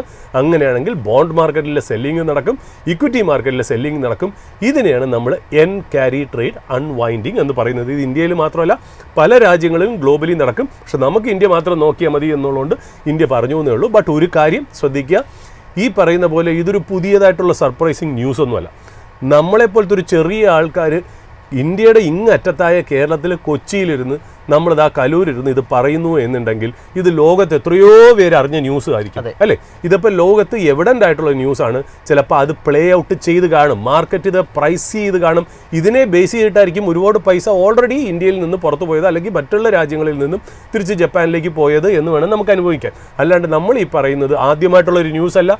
ഇന്ന് കേട്ടോടനെ ചാടിക്കയറി നമ്മൾ ആക്ട് ചെയ്തിട്ട് അതിനകത്ത് ഇമോഷണലായിട്ട് കാര്യമില്ല. നമ്മൾ വിചാരിക്കുന്നത് ഇത് ആദ്യമായിട്ട് നമ്മൾ കണ്ടുപിടിച്ച ന്യൂസാണ്. നമ്മൾ കണ്ടുപിടിച്ച ന്യൂസ് അങ്ങനെയൊന്നുമില്ല. ലോകത്തിലെ എത്രയോ ആൾക്കാർ അറിഞ്ഞതിന് ശേഷം നമ്മൾ ആ വാല്യൂ ചെയിനിൽ ലാസ്റ്റാണ് ഇരിക്കുന്നത് എന്നുള്ളതാണ്. അതുകൊണ്ട് ഇതിൽ ഇമോഷണൽ ആവേണ്ട. ഞാൻ ഈ ന്യൂസ് ഒന്ന് ഷെയർ ചെയ്തു എന്നേ ഉള്ളൂ. ഇതൊന്ന് മനസ്സിൽ വയ്ക്കുക എന്നുള്ളത് മാത്രമേ ഉള്ളൂ. കാര്യം ഇതിനകത്തുള്ളൊരു എഫക്റ്റ് എന്ന് പറഞ്ഞാൽ എൻ ക്യാരി ട്രേഡ് അൺവൈൻഡ് ചെയ്യുകയാണെങ്കിൽ it will put pressure on the Indian rupee to further depreciate എന്നുള്ളതാണ്. ഇനി അതിൽ കൂടുതൽ ഡിപ്രിഷിയേറ്റ് ചെയ്യുമോ എന്നുള്ളത് നമുക്കറിയില്ല. കാരണം ഓൾറെഡി ഈ പറയുന്ന പോലെ ഇന്ത്യൻ മാർക്കറ്റ് US ഡോളേഴ്സായിട്ട് ഈ കൊല്ലം തന്നെ നോക്കുകയാണെങ്കിൽ 5% ഡിപ്രിഷിയേറ്റഡ് ആണ് എന്നുള്ള രീതിയിലാണ് നമ്മൾ ആ റുപ്പിയുടെ കാര്യങ്ങളൊക്കെ വളരെ ക്ലിയർ ആയിട്ട് കഴിഞ്ഞ ആഴ്ച നമ്മളെ കൊണ്ടാവുന്ന രീതിയിൽ നമ്മൾ എക്സ്പ്ലെയിൻ ചെയ്ത് കൊടുത്തിരുന്നു. കാര്യം നമ്മൾ ഈ ഒരു പ്രോഗ്രാം 1 hour ആയിട്ട് നമ്മൾ അവതരിപ്പിക്കുന്നു. ഇതിൽ ഗ്ലോബൽ ന്യൂസും ഇന്ത്യൻ ന്യൂസും സ്റ്റോക്ക് മാർക്കറ്റിനെ ഫോക്കസ് ചെയ്ത് നമ്മൾ സംസാരിക്കുന്നെങ്കിലും നമ്മൾക്കൊരു ജേർണലിസ്റ്റ് എന്ന രീതിയിൽ നമുക്ക് അഡ്വൈസ് ചെയ്യാനോ നമുക്ക് ഒരു സോളിസിറ്റേഷനോ നമുക്കൊരു റെക്കമെൻഡേഷനോ കൊടുക്കാനോ പാടില്ല. പക്ഷേ നമ്മൾ അവതരിപ്പിക്കുന്ന ന്യൂസിൻ്റെ പുറകിൽ നിന്ന് വളരെ സിമ്പിളായിട്ട് നമുക്ക് ആൾക്കാർക്ക് എന്താണ് ആ ന്യൂസിൻ്റെ റെലവൻസ്, അതിൻ്റെ രണ്ട് വശങ്ങളും എന്താണ് എന്ന് നമ്മൾ തുറന്നു കാട്ടാനായിട്ട് നമ്മുടെ ലിമിറ്റഡ് നോളജിൽ നമ്മൾ മാക്സിമം ശ്രമിച്ചിട്ടുണ്ട് എന്നുള്ളതാണ്. പിന്നെ അത് മാത്രമല്ല നമ്മളൊരു കൾച്ചറും കൂടെ ഇൻവെസ്റ്റേഴ്സിന് അല്ലെങ്കിൽ നമ്മുടെ പ്രേക്ഷകർക്ക് ക്രിയേറ്റ് ചെയ്ത് എന്താ നിങ്ങളുടെ ജീവിതത്തിൽ നിന്ന് തന്നെ നിങ്ങൾക്കൊരു സ്റ്റോക്ക് കണ്ടുപിടിക്കാൻ എങ്ങനെ ചിന്തിക്കണം എന്നും കൂടെ പഠിപ്പിച്ചു തരിക. അതായത് നിങ്ങൾക്കൊരു കോമേഴ്സോ അല്ലെങ്കിൽ ബിസിനസ്സോ ഫിനാൻസോ അല്ലെങ്കിൽ ഒരു ബാക്ക്ഗ്രൗണ്ട് അതിൽ തന്നെ സ്റ്റോക്ക് മാർക്കറ്റിൽ വേണം എന്നില്ല. നിങ്ങളുടെ റിയൽ ലൈഫിൽ നിന്ന് തന്നെ ഒരു സ്റ്റോക്ക് മാർക്കറ്റിൽ നിങ്ങൾക്ക് എങ്ങനെ ഒരു വെൽത്ത് ക്രിയേറ്റ് ചെയ്യാം എന്നുള്ളത് കൂടെ പഠിപ്പിച്ചു. നമ്മൾ ഈ സ്പോട്ട്ലൈറ്റ് എന്ന് പറയുന്ന ബിസിനസ് അവതരിപ്പിക്കുന്നതിന് ഒരു ബിസിനസ്സിനെ എങ്ങനെ നിങ്ങൾക്ക് ചുറ്റുവട്ടങ്ങളിൽ നിന്ന് കണ്ടുപിടിക്കാം എന്നാണ്. അതിനകത്ത് മോശം ബിസിനസ്സുകളും പറയുന്നുണ്ട്, നല്ല ബിസിനസ്സുകളും പറയുന്നുണ്ട്. നിങ്ങൾ അതൊരിക്കലും അഡ്വൈസോ റെക്കമെൻഡേഷനോ സോളിസിറ്റേഷനോ ആയിട്ടോ കരുതാതിരിക്കുക എന്നുള്ളതാണ്. അപ്പോൾ ജപ്പാനിലെ പോളിസി റേറ്റ് ആണ് നമ്മൾ ഇനി ഉറ്റുനോക്കുന്നത്. December 18 to 19 നമുക്കറിയാം ജാപ്പനീസ് ഗവൺമെൻറ്, അതായത് ജാപ്പനീസ് പ്രൈം മിനിസ്റ്റർ ഒരു സ്റ്റിമുലസ് പാക്കേജ് വേണം, GDP ഒന്ന് നന്നായിട്ട് ഇൻക്രീസ് ചെയ്യണം എന്ന് ആലോചിക്കുമ്പോൾ തന്നെ ബാങ്ക് ഓഫ് ജപ്പാൻ തീരുമാനിക്കുന്നത് അങ്ങനെയല്ല. ബാങ്ക് ഓഫ് ജപ്പാൻ തീരുമാനിക്കുന്നത് വെച്ചാൽ അവിടെ വേജസ് കൂടാൻ പോകുന്നു, ആൾക്കാരുടെ സാലറി കൂടാൻ പോകുന്നു. അങ്ങനെ വേജസും സാലറീസും ഇൻക്രീസ് ചെയ്യണമെങ്കിൽ ഡൊമസ്റ്റിക് കൺസംഷൻ ഭയങ്കരമായിട്ട് കൂടും. This will put a pressure on Japanese economy or inflation എന്നുള്ള രീതിയിലാണ്. എസ്പെഷ്യലി ഇങ്ങനെ ട്രേഡ് ടാരിഫിൻ്റെ അൺസർട്ടൈൻ ലോകത്ത് എല്ലായിടത്തും നിൽക്കുമ്പോൾ ഡൊമസ്റ്റിക് കൺസംഷൻ ജപ്പാനിൽ കൂടുകയാണെങ്കിൽ ഇൻഫ്ലേഷൻ കൂടും. അതിനെ പിടിച്ചു നിർത്താൻ നമുക്ക് ഇൻട്രസ്റ്റ് റേറ്റ് ഹൈക്ക് ചെയ്തേ പറ്റുള്ളൂ. അതുകൊണ്ട് GDP ഒന്നും ഞങ്ങൾ നോക്കുന്നില്ല. ബാങ്ക് ഓഫ് ജപ്പാൻ, അതായത് GDP എന്ന് പറയുന്നത് പൊളിറ്റിക്കൽ ഡിസിഷനാണ്. അവിടുത്തെ പ്രൈം മിനിസ്റ്റർ അതിനുവേണ്ടി സ്റ്റിമുലസ് പാക്കേജ് ഡിക്ലെയർ ചെയ്യുമായിരിക്കാം. പക്ഷേ ബാങ്ക് ഓഫ് ജപ്പാൻ ഇൻഡിപെൻഡൻ്റ് ആയിട്ട് നിന്ന് ആലോചിച്ച് ഇപ്പുറത്തെ വഴി കൂടി ഏതാണ്ട് ഇൻട്രസ്റ്റ് റേറ്റ് ഹൈക്ക് ചെയ്ത് പോകും എന്നാണ്. 18 to 19 നമുക്ക് വരും ദിവസങ്ങളിൽ അതിൻ്റെ ഇമ്പാക്റ്റ് നോക്കാമെന്നുള്ള. നമ്മളിനി US തിരിച്ചു വരികയാണെങ്കിൽ US വീണ്ടും ആർട്ടിഫിഷ്യൽ ഇൻ്റലിജൻസ് സെക്ടറിലേക്കുള്ള ഇൻവെസ്റ്റ്മെൻറ്റ്സും ബൈ ഔട്ടും അക്യൂസിഷൻ്റെ ന്യൂസും വന്നുകൊണ്ടിരിക്കുന്നു എന്നുള്ളതാണ്. പുതിയതായിട്ട് ഇപ്പോൾ വന്നത് Intel is in advanced stock to buy a chip based startup. അത് ചിപ്പ് ഉണ്ടാക്കുന്ന ഒരു സ്റ്റാർട്ടപ്പ് കമ്പനിയായ സാംബാനോവ SAMBANOVA എന്ന് പറയുന്ന കമ്പനിയെ ടേക്ക് ഓവർ ചെയ്യാൻ ശ്രമിക്കുന്നു for a money or a sum of US dollars 1.6 billion എന്നുള്ള. അപ്പോൾ ആ ന്യൂസുകൾ ഇങ്ങനെ വന്നുകൊണ്ടിരിക്കുന്നു. ഒരുപാട് എന്താ പറയുക അക്യൂസിഷൻസ് മേജേഴ്സ് ഒക്കെ നടക്കുന്നെങ്കിലും ഇതിൻ്റെ പ്രോഫിറ്റബിലിറ്റിയെ കുറിച്ച് ക്വസ്റ്റ്യൻ ചെയ്യുന്ന ഒരു രീതിയിലും മാർക്കറ്റ് നിൽക്കുന്നു എന്നുള്ളതാണ്. ഇനി അതിനകത്ത് നമ്മൾ ഇത്രയും നാൾ മനസ്സിലാക്കിയിരുന്നത് ഫെഡിൻ്റെ നമുക്കറിയാലോ May 2026 ജെറോം പവലിൻ്റെ ആ ഒരു ടെന്യൂർ അവസാനിച്ച് കഴിഞ്ഞാൽ പുതിയ ഫെഡ് ചെയർമാൻ വരും. പുതിയ ഫെഡ് ചെയർമാൻ വരുന്നതിലല്ല മാർക്കറ്റ് എങ്ങനെയാണ്, അതായത് US മാർക്കറ്റ് മാത്രമല്ല ഗ്ലോബൽ മാർക്കറ്റ് എങ്ങനെയാണ് പുതിയ ഫെഡ് ചെയർമാനെ കാണുന്നത് എന്നുള്ളത് വളരെ ഇമ്പോർട്ടൻ്റ് ആയിട്ടുള്ള കാര്യം. കാര്യം ഇൻട്രസ്റ്റ് റേറ്റ് കുറയ്ക്കുക എന്നുള്ള ഒരു ഉദ്ദേശമാണ് ട്രംപിൻ്റെ മനസ്സിൽ. അദ്ദേഹം പറയുന്നത് വെച്ചാൽ 25 ബേസിസ് പോയിന്റ്സ് ഒന്നും പോല മിനിമം ഒരു 1% എങ്കിലും കുറയ്ക്കണം എന്നുള്ള രീതിയിൽ US needs more rate cut എന്നുള്ള രീതിയിലാണ് പറയുന്നത്. അപ്പോൾ അദ്ദേഹം പറഞ്ഞു അദ്ദേഹം ഒരുപാട് ജെറോം പവലിനെ ഒരു കുറ്റം പറഞ്ഞു, അക്യൂസ് ചെയ്തെങ്കിൽ എന്നിട്ട് പറഞ്ഞു ഇനിയിപ്പോൾ വേറെ ഒന്നുമില്ല, ഞാനൊരു നോമിനിയെ കൊണ്ടുവരും, ആ നോമിനി അഗ്രസീവായിട്ട് കട്ട് ചെയ്യും, അത് ഏതാണ്ട് കെവിൻ ഹാസറ്റ് ആയിരിക്കും എന്നൊക്കെയാണ് നമുക്ക് ഇതുവരെ കിട്ടിയ ഒരു ഇൻഫർമേഷൻ എന്ന് പറഞ്ഞത്. അപ്പോൾ ഇപ്പോൾ ഒരു പുതിയൊരു ഡെവലപ്മെൻറ്റ് അവിടെ നിന്ന് പറഞ്ഞതെന്ന് വെച്ചാൽ ഇപ്പോൾ നമുക്കറിയാലോ JP മോർഗൻ്റെ CEO എന്ന് പറഞ്ഞാൽ ജെയ്മി ഡിമോൺ. ഈ ജെയ്മി ഡിമോൺ എന്ന് പറഞ്ഞാൽ JP മോർഗൻ്റെ CEO എന്ന് പറഞ്ഞാൽ US business corporate finance industry, US stock market Wall Street ഇൻഡസ്ട്രിയിലെ one of the influential person. കാര്യം ട്രില്യൺസ് ഓഫ് ഡോളേഴ്സിൻ്റെ പൈസ മാനേജ് ചെയ്യുന്ന ഒരു ഇൻസ്റ്റിറ്റ്യൂഷനാണ് JP മോർഗൻ. ആ JP മോർഗൻ്റെ CEO ജെയ്മി ഡിമോൺ പറയണമെന്ന് വെച്ചാൽ Kevin Warsh WARSH Kevin Warsh ആയിരിക്കും അദ്ദേഹം സപ്പോർട്ട് ചെയ്യാൻ പോകുന്ന ഫെഡിൻ്റെ നെക്സ്റ്റ് ചെയർമാൻ എന്നുള്ള രീതിയിൽ പറയുന്നു എന്നുള്ളതാണ്. അപ്പം നമുക്കറിയാലോ ഈ കെവിൻ ഹാസറ്റിൻ്റെ കാര്യത്തിൽ ട്രംപാണ്, പക്ഷേ കെവിൻ ഹാസറ്റിൻ്റെ ജെയ്മി ഡിമോൺ പറയുന്നത് വെച്ചാൽ കെവിൻ ഹാസറ്റ് വന്നു കഴിഞ്ഞാൽ കുറച്ചുകൂടി പൊളിറ്റിക്കലായിട്ട് കാര്യങ്ങൾ എടുത്തിട്ട് അഗ്രസീവായിട്ടുള്ള ഒരു റേറ്റ് കട്ട് പോകും, ഒരു ബാലൻസ് ഇല്ലാതെ, അതായത് ട്രംപിന് അനുകൂലമായിട്ട് കുറേ കാര്യങ്ങൾ, അതായത് അങ്ങനത്തെ രീതിയിലേക്ക് ഒരു പൊളിറ്റിക്കൽ ഇമ്പോർട്ടൻസ് കൊടുത്തിട്ടായിരിക്കും മുന്നോട്ട് പോകുന്നത്. അതിനേക്കാട്ടിലും നല്ലത് ജെയ്മി ഡിമോൺ പറയണമെന്ന് വെച്ചാൽ he want somebody who could maintain A independence of fed. ആ ഫെഡിൻ്റെ ഒരു ക്രെഡിബിലിറ്റിയും ഓതൻറ്റിസിറ്റിയും മെയിൻറ്റെയിൻ ചെയ്ത് ആ പോളിസിക്ക് ഒരു ഡിസിപ്ലിൻ ഉണ്ടാക്കുന്ന ഒരാളായിരിക്കണം, എന്നാൽ റേറ്റ് കട്ട് ചെയ്യുന്ന ഒരാളായിരിക്കണം എന്നും കൂടി ജെയ്മി ഡിമോൺ പറഞ്ഞു വയ്ക്കുന്നുണ്ട്. അങ്ങനെയാണെന്നുണ്ടെങ്കിൽ കെവിൻ വാർഷ് ആയിരിക്കും അതിൻ്റെ നല്ല കാൻഡിഡേറ്റ് കെവിൻ ഹാസറ്റിനെക്കാട്ടിലും എന്നുള്ളതാണ് ജെയ്മി ഡിമോണിൻ്റെ അഭിപ്രായം. പക്ഷെ മാർക്കറ്റ് കൺഫ്യൂസ്ഡ് ആയത് ജെയ്മി ഡിമോണിൻ്റെ വർത്തമാനത്തിലല്ല, മാർക്കറ്റ് കൺഫ്യൂസ്ഡ് ആയത് ട്രംപിനെയാണ്. കാര്യം ഇത്രയും നാൾ മാർക്കറ്റ് വിചാരിച്ചിരുന്നത് ഈ കെവിൻ ഹാസറ്റിനെ ആയിരിക്കും ഈ പറയുന്ന പോലെ ട്രംപ് കൊണ്ടുവരുന്നത് എന്നുള്ള. അത് തന്നെ അദ്ദേഹം പറയുന്നുണ്ടെങ്കിലും ജെയ്മി ഡിമോൺ പറഞ്ഞതിന് ശേഷം ട്രംപ് ചെറുതായിട്ടൊന്ന് സ്വരം മാറ്റിയിട്ടുണ്ട്. അദ്ദേഹം പറഞ്ഞു വെച്ചാൽ ഇപ്പോൾ വാർഷിൻ്റെ ചാൻസസ്, അതായത് കെവിൻ വാർഷിൻ്റെ ചാൻസസ് ഫെഡ് ചെയർമാൻ ആവാനായിട്ടുള്ള ചാൻസസ് ഭയങ്കരമായിട്ട് ഉയർന്നിരിക്കുന്നു. ഷോർട്ട് ലിസ്റ്റഡ് കാൻഡിഡേറ്റ്സിൽ ഇദ്ദേഹത്തിൻ്റെ ചാൻസസും വളരെ വലുതായിട്ട് ഉയർന്നിരിക്കുന്നു എന്ന് പറഞ്ഞിട്ട്, അതായത് ഞാൻ എഴുതി വെച്ചതെന്ന് വെച്ചാൽ ട്രംപ് പറഞ്ഞ വാക്കുകൾ ഇതാണ്: I think 2 Kevins are great. 2 Kevin ഹാസറ്റും കെവിൻ വാർഷും വളരെ നല്ലതാണ്.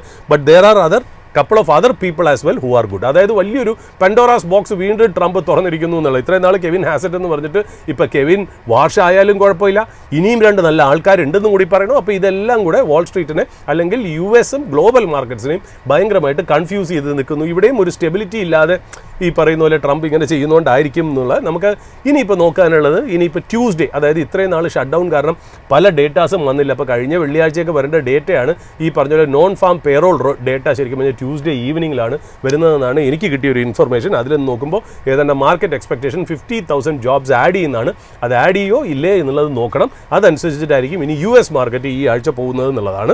ഇനി ഇമ്പോർട്ടൻ്റ് ആയിട്ടുള്ള 2-3 കാര്യങ്ങൾ അവിടെ വന്നതെന്ന് വെച്ചാൽ അമേരിക്കയിൽ തന്നെ 20 US states led by California lead ചെയ്തിട്ട് 20 സ്റ്റേറ്റ്സ് എന്ന് പറയുന്നത് ഞാനിപ്പോൾ നോക്കിയപ്പോൾ ഇലിനോയ് ഉണ്ട്, ന്യൂയോർക്ക് ഉണ്ട്, വാഷിങ്ടൺ ഉണ്ട്, മസാച്യൂസെറ്റ്സ് ഉണ്ട്.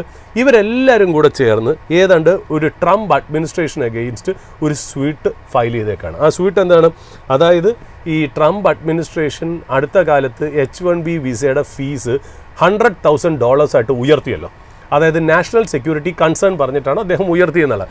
അതിന് എഗെയിൻസ്റ്റ് ആയിട്ട് 20 സ്റ്റേറ്റ്സ് ഏതാണ്ട് ഒരു കേസ് ഫയൽ ചെയ്യാണ് ട്രംപ് അഡ്മിനിസ്ട്രേഷൻ എഗെയിൻസ്റ്റ്. കാര്യം അവർ പറയുന്നത് വെച്ചാൽ ഈ H-1B വിസ ഹൈക്ക് ഇങ്ങനെ കൂട്ടുകയാണെങ്കിൽ പല ഡിപ്പാർട്ട്മെൻറ്റുകൾക്കും, അതായത് ഈ വക സ്റ്റേറ്റുകളിലെ ഡിപ്പാർട്ട്മെൻറ്റ് ഏതൊക്കെ ഡിപ്പാർട്ട്മെൻറ്റുകളാണെന്ന് അവർ ക്ലിയർ ആയിട്ട് പറയുന്നുണ്ട്. സ്കൂൾസ് ആൻഡ് യൂണിവേഴ്സിറ്റീസ്, അതായത് എഡ്യൂക്കേഷൻ, അതുകൂടാതെ ഹോസ്പിറ്റൽ, അതായത് മെഡിക്കൽ കെയർ, അതായത് എഡ്യൂക്കേഷനും ഈ ഹെൽത്ത് കെയർ സിസ്റ്റവും ഭയങ്കരമായിട്ട് പ്രഷറാവും. കാര്യം ഈ 2 സെക്ടറിലും ഒരുപാട് H-1B വിസക്കാർ വർക്ക് ചെയ്യുന്നുണ്ട്.